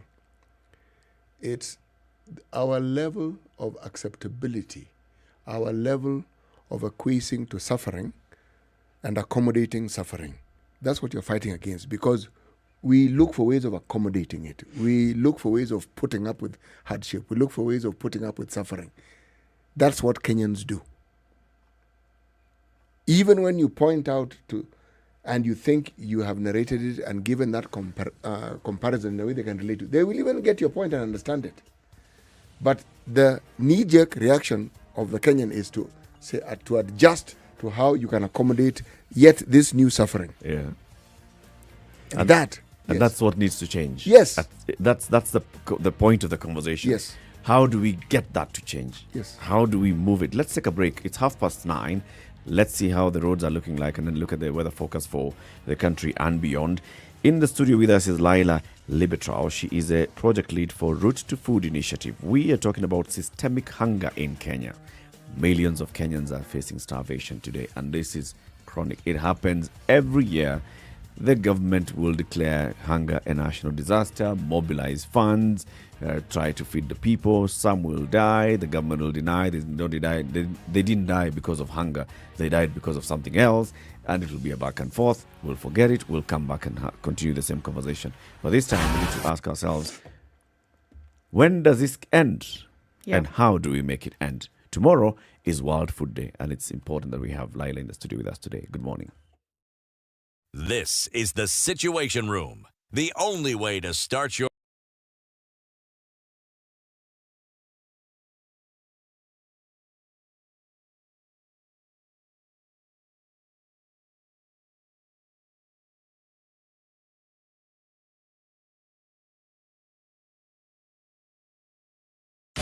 ...24/7 around the world, non-stop. This is SpiceFM.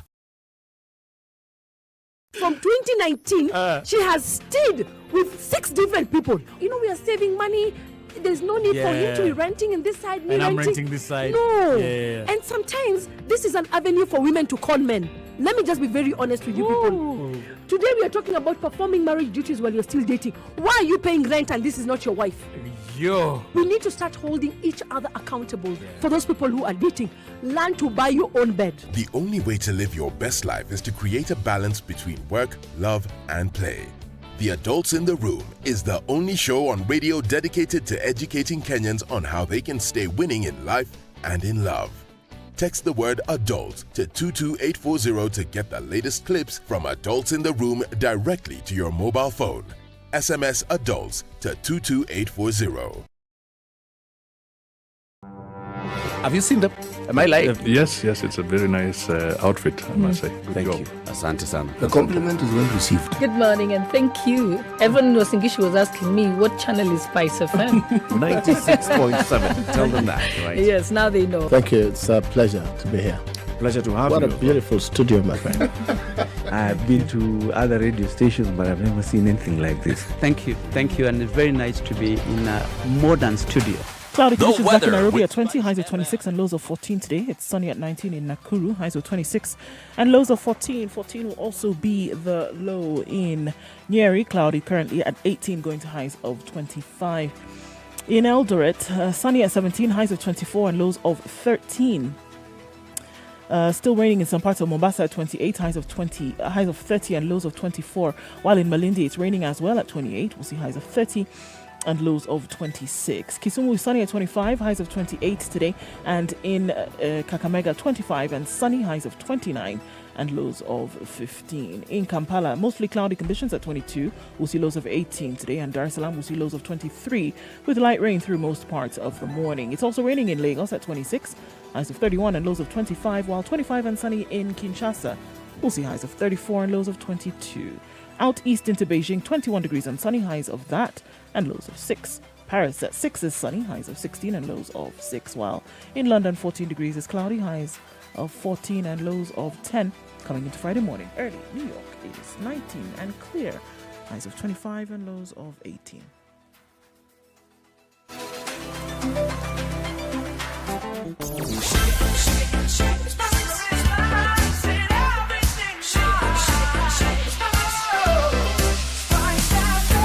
Spice up your life. All right. Still continues on Aerodrome Road this morning, now connecting with Uhuru Highway. We're seeing that industrial area still a little bit here and there, but Bagathi Way today has taken on most of the traffic that's coming off of Langata Road, and then it's quite packed then trying to get towards the city that way, or then on toward other areas. All right. What does it look like on the Thika Superhighway? Much better now, guys. Kiambu Road it's looking like nothing was happening just 30 minutes ago on Kiambu Road. Muthui Square, though, just taking the brunt of that traffic, at least for now. Traffic hour is coming to an end, and is as most of the traffic on the roads this morning. Let's keep an eye on things through the morning and through the day on SpiceFM KE on Twitter and text 40127.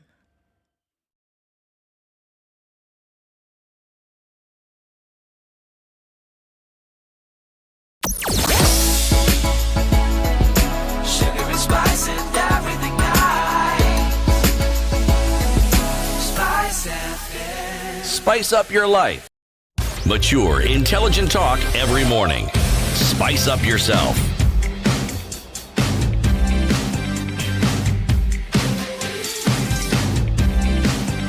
Mornings done right. 94.4 Spice FM, Nairobi. Conversation continues. In the room is Eric Latiff, Ndu Okoh, CT Muga, and Laila Libertrao. She's a project lead for Route to Food initiative. We are talking about systemic hunger in Kenya.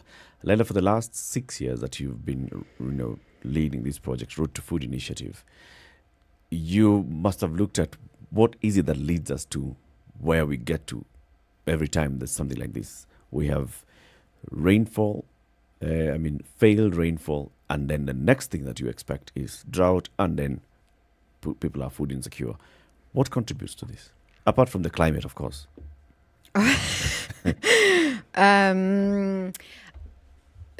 Look, Eric, I think it's the fact that we are making a lot of promises about supporting smallholder producers, and we're not actually doing that. So we're not actually adequately investing in extension services to enable people to understand how they could better farm, better produce food in the context of climate change. It is a big deal. This is what is affecting farmers.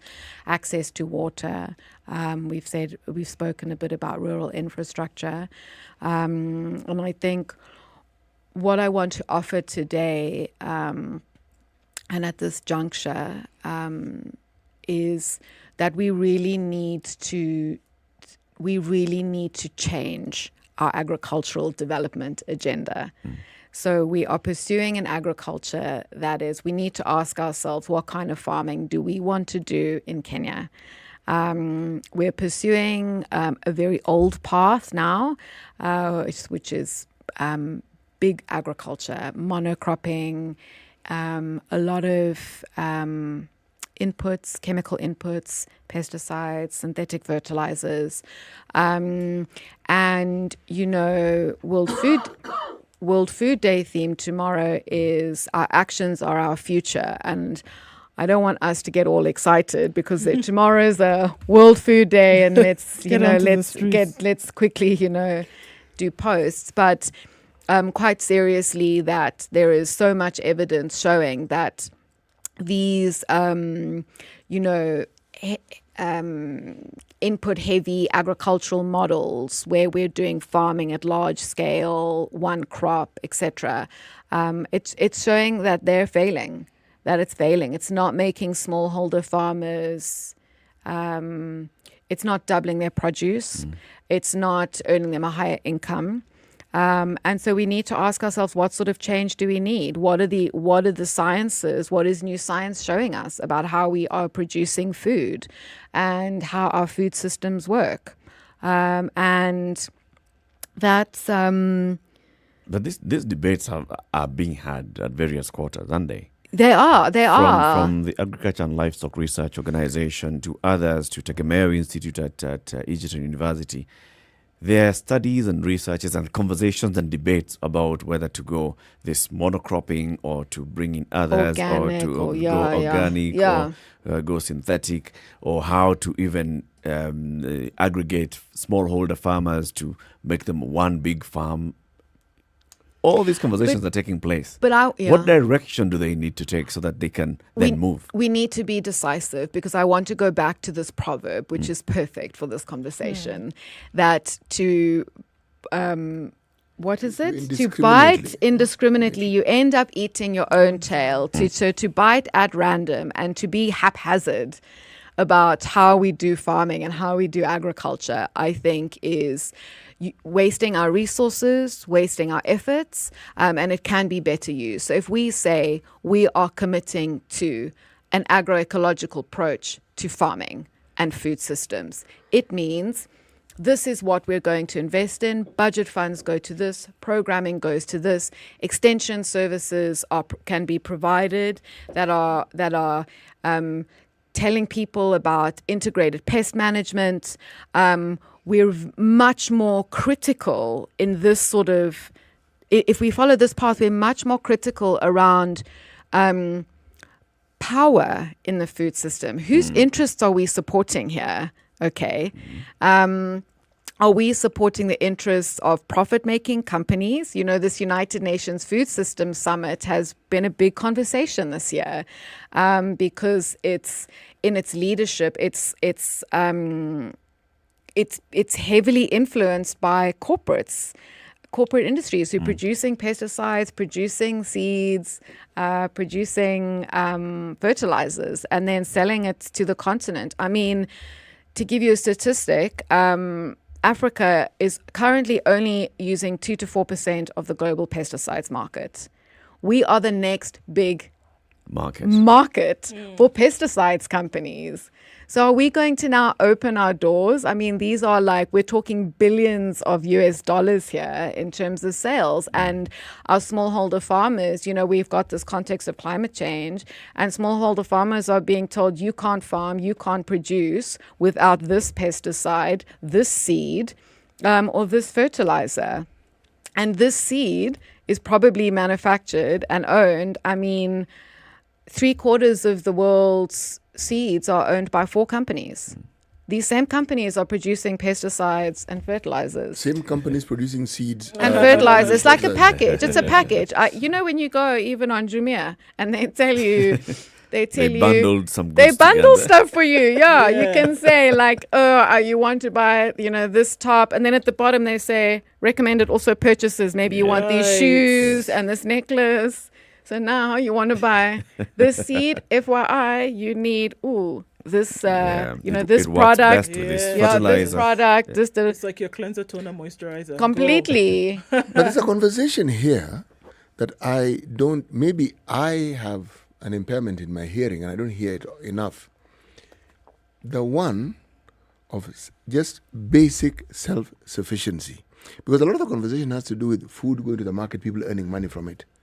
What about people just being able to feed themselves? Because when people are starving, it means they can't feed themselves. It also means that there are some who probably have the food, but this food can't get to them. Now, this conversation, you who is in this space, what has been said about this? Because as Eric pointed out at the beginning, we have areas that always produce more food than they know what to do with. What then happens? And even these places that we say have difficulties in producing food, yes, difficulties, but it doesn't mean they can't. Exactly. It doesn't mean they can't. And Yes. so when we start looking at alternative models like agroecology, and I don't want to, how can I say this? This is farming like with nature. It is fully a science and been proven to be able to produce food. This is showing that food can be produced even in places where you think it can't be produced. And this can support people to feed themselves. I think your point, what's being said to your point on where there is excess in one side and scarcity in another, goes to show that food is not a function of production. So why is our farming, when we talk about food security, why are we always talking about producing more food and how to produce more food? Again, 3/4 of the world's food is wasted or lost. But we have people going hungry. So what should we be talking about if we don't talk about... We should be talking about power, guys. Power in the food system. Hunger is a function of power. Explain. Who has power to access food? Okay, it's not about increased production. So we really need to be looking at whose interests are we supporting, who are producing food. So, I mean, how can I break this down? In Kenya, smallholder farmers are producing more than 80% of our food. We absolutely are not recognizing them enough. We are talking about big irrigation schemes, we're not giving them the resources that they need and the financial support to be able to produce this food and get it to market in a cost-efficient manner. They're not being paid fair prices for their produce, and they're vulnerable. So are you saying that... I'm still trying to just draw that connection between what we are saying and power. Well, so if we say like... there are people, the people who are producing food, smallholder farmers, do not have power. It's like their voice, they're one of the biggest constituencies when they're saying we need more roads, we need support to build roads. Why are we not jumping at that and building those people their roads? They need the road, they're feeding us. Extension services. If somebody is saying, I'm struggling with this pest, I need to know not which chemical pesticide to use from my agrovet, which has been made by some company in Germany and sent here and is going to kill my soil and, I don't know, maybe give me cancer in 20 years' time. Like, if they're saying, can you help me to learn how to farm differently and manage pests differently, we should be jumping. We should be going, yes, here. Here is a training center. Here is the support you need. And I will come back and visit you to invest in this knowledge, because these are the people that are producing, these guys and girls, should I say, and women are the ones producing our food. Tell me something a little bit more about this concept I keep hearing about, organic farming. What on earth is organic farming? It's farming without chemical inputs, so without chemical pesticides, without synthetic fertilizers. So you are using indigenous seeds, and if you look at it in an agroecological context, it's about recycling the resources you have on your farm. Essentially traditional farming, the way we Exactly. farmed before all these newfangled ideas came to our doorstep. Exactly. And I think this is actually one of the saddest things happening in this conversation at the moment, is so many of these concepts seems that they are these like bourgeois European ideas, and they are not. Like, this is traditional farming. This is how farming has been done in Kenya and on the continent for generations. And this is what we need to go back to. It doesn't mean that it needs to be labor intensive. We can still use technology and mechanization and innovation to support this kind of system. But it does mean that we're not, it means we're creating a place where we are sovereign in our food system. We produce our own food and we're doing it sustainably. If we look at what the government is rolling out now, the Ministry of Agriculture is in the process of rolling out and implementing what they're calling the Agricultural Sector Transformation Strategy.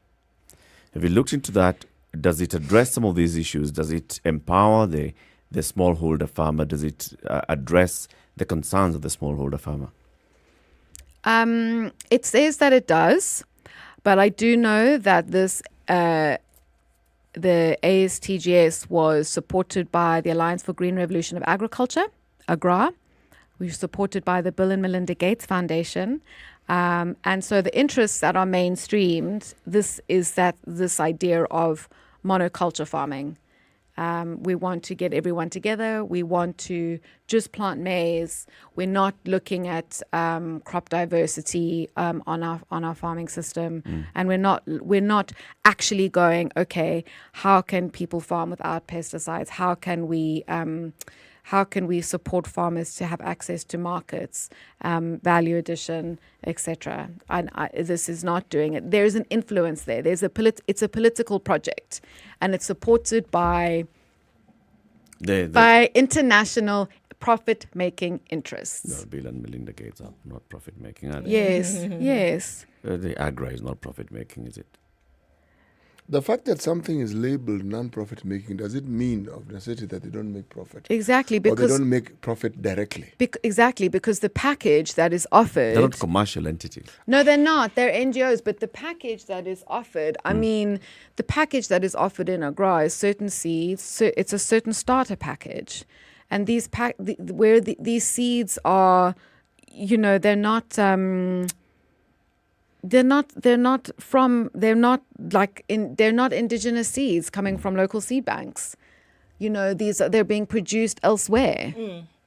I'm listening to and a lot of the would-be solutions cannot be delinked from government participation, right? Creating an environment where these things which are necessary then must happen. We're talking about, all right, the people with less power need to be able to get to a place where they can provide. You're saying that farmers don't have access to good roads. That's infrastructure. That's an environment which must be made conducive by the government in place. So unless there is prioritizing of some of these things at a government level, it's very difficult to have it done. So I think we cannot run away from how then will government play a participatory role in some of these things that we're asking to be done moving forward. And unless there is buy-in, unless there is a true dedication from government to make these things a reality, we seem to be shooting in the dark. But this is why I'm making this point today, that I want today's message to be about change. That agroecological approaches have been proven to work. They've been proven to improve the incomes, the levels of production, and the social and economic well-being of families. Right. And so we need to look. We're a situation where we're dealing with hunger, and we have been for the longest time. We cannot afford to carry on business as usual. Sure, I think to an extent I do agree with it. I think you stop short of saying, folks, if the belt is too tight, you got to bust a few seams here and there, right? But until and unless you get to the place where it really is hurting. You talked about, bread, the price of bread rising by a little bit, the price of flour going up by a little bit, and people are in the streets tomorrow saying, hold on a minute, this is not what we bargained for, this is not what we agreed. Sort this thing out, or what, we'll be in the streets, and you will not be able to do business. We have many examples. Egypt, Chile, India, like you talked about. So it got to biting point, though. It got to the point where people were not able to function. Do you think it has to get there before now? No. If you hear that government will only move, and conversations need to be had, but government will only move when they're also pinched, Do you think that's what then needs to happen? What I want to ask is, what is it that happened that got these people to that breaking point? What is it? Because it isn't as though they started suffering on the day that they went to the streets. No. I think there were a lot of broken promises. I think there was a lot of mismanagement, and they said, okay, we'll fix this the next time, and they got to the next time, and the next time was the last time. The next time was actually the last time. And people were resolute in making sure that life was a little bit better. And they said, we're not going to take this anymore. As we're saying this, I was looking at the Kenya Agricultural Research Institute, and just some of the things I have come across. I am not a farmer. I have a small interest in farming. And it is fascinating. Literally fascinating. What research has been able to develop. The region I come from, once upon a time, we were major sugarcane growers, and we even have a research institute to support it. But the thing I find, and this is why I'm sticking to this point I was making, is getting people to actually benefit from some of the findings and some of these things that are helpful is sometimes a greater hindrance than anything else, because people prefer to stick with what they've been doing and what they know. And it's the same mindset that brings about this idea of we are used to our suffering. We are used to adjusting. And so, yes, we are having a problem. Yes, we see it. When people make statements like, navumilia kwa Mkenya, it sounds like a flippant statement. It isn't. It actually gets to the heart of the matter, that this is our culture, this is the way we are. How do we change this culture? Because for me, that really is the problem. That simple thing. I think this can be supported by a lot of information and awareness. Yes. For instance, like you say, Calro does a lot of research. And scientists from Calro go to other international fora and people shut up and listen to them. Yes. And they say, oh my goodness, yes.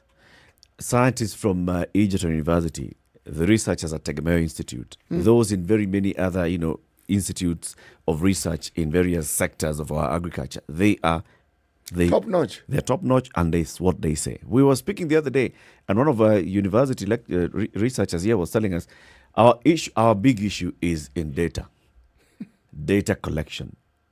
When we talk about post-harvest losses, we just throw in figures there, but nobody has actually gone to collect actual data of our post-harvest losses. We don't know. We just say estimation, blah, blah, this and the other. Now, if we connect the people to, there's a lot of information, and then the stumbling block is this political power that we're talking about that does not want to pick up this information and implement it. Because it's been produced, it's been told this is how we can implement. It gets to a certain level, that whole story is changed, a different document comes out of this in-between machine. If we get people to see that there's something here that is blocking you from the person who can help you, your brother, your sister who went and studied agriculture and understands what needs to happen, but they are blocking you from it, then we'll say, tear down the wall, Mr. Gorbachev. The blockage. Bring down the wall. I guess we need to get there. Leila, what do you say? I'm with you, Eric, because it's a very frustrating space to sort of be in, as much as, some of the practical things we've tried to do at the Route to Food initiative is to be very public about some of the real issues affecting the right to food. I mean, we've worked on this pesticides issue quite a lot, this pesticides petition when it comes to and food safety. This is, for us, has been a practical intervention. Okay, so what pesticides are registered? How are they actually being used? Does it make sense to allow them to still be used in the country? At our level, some other practical interventions have been like to talk about the budget, talk about what the budget means, like for your access to food. I think, Eric, that's the last time you and I interacted, actually, but really scrutinizing allocations to agriculture and what they mean, and are they increasing? What projects and programs are being supported? So I think these are good ways, and I think citizen engagement is incredibly important when you feel that something is being wrong, to really ask and to speak about it. These are the ways that you can show that you have power and agency on the question of power. Thank you. Thank you very much, Laila. Laila Libertrao is a project leader at Route to Food Initiative. Tomorrow is World Food Day. And we're talking about systemic hunger in Kenya, and this needs to come to an end. CT, tell us today's proverb. When you bite indiscriminately, you end up eating your own tail. Zulu proverb. Zulu proverb, translated into English. Yeah. I think it's self-explanatory, and it has very many contexts in which you can put this particular proverb. Next week, bring such a proverb again. Next week, I'm going to focus the first 2 days on Kalenjin proverbs. Nice. Thank you very much for tuning into the Situation Room this week. Thank you for all the contributions on social media and by calling in. Have a lovely weekend. What's going to happen between now and 11 o'clock is some uninterrupted music. And then from 11, we have Sugar and Spice. From 3 o'clock, Edward Koch comes to take you home on Spice Drive. The adults in the room, as usual, will be here from 7 p.m. Tomorrow is Saturday, and it's the day for 00 Direct. Olivia Otieno is here. Woman host, women music, women guests, everything else. Have a lovely day and a lovely weekend. It's 10 a.m.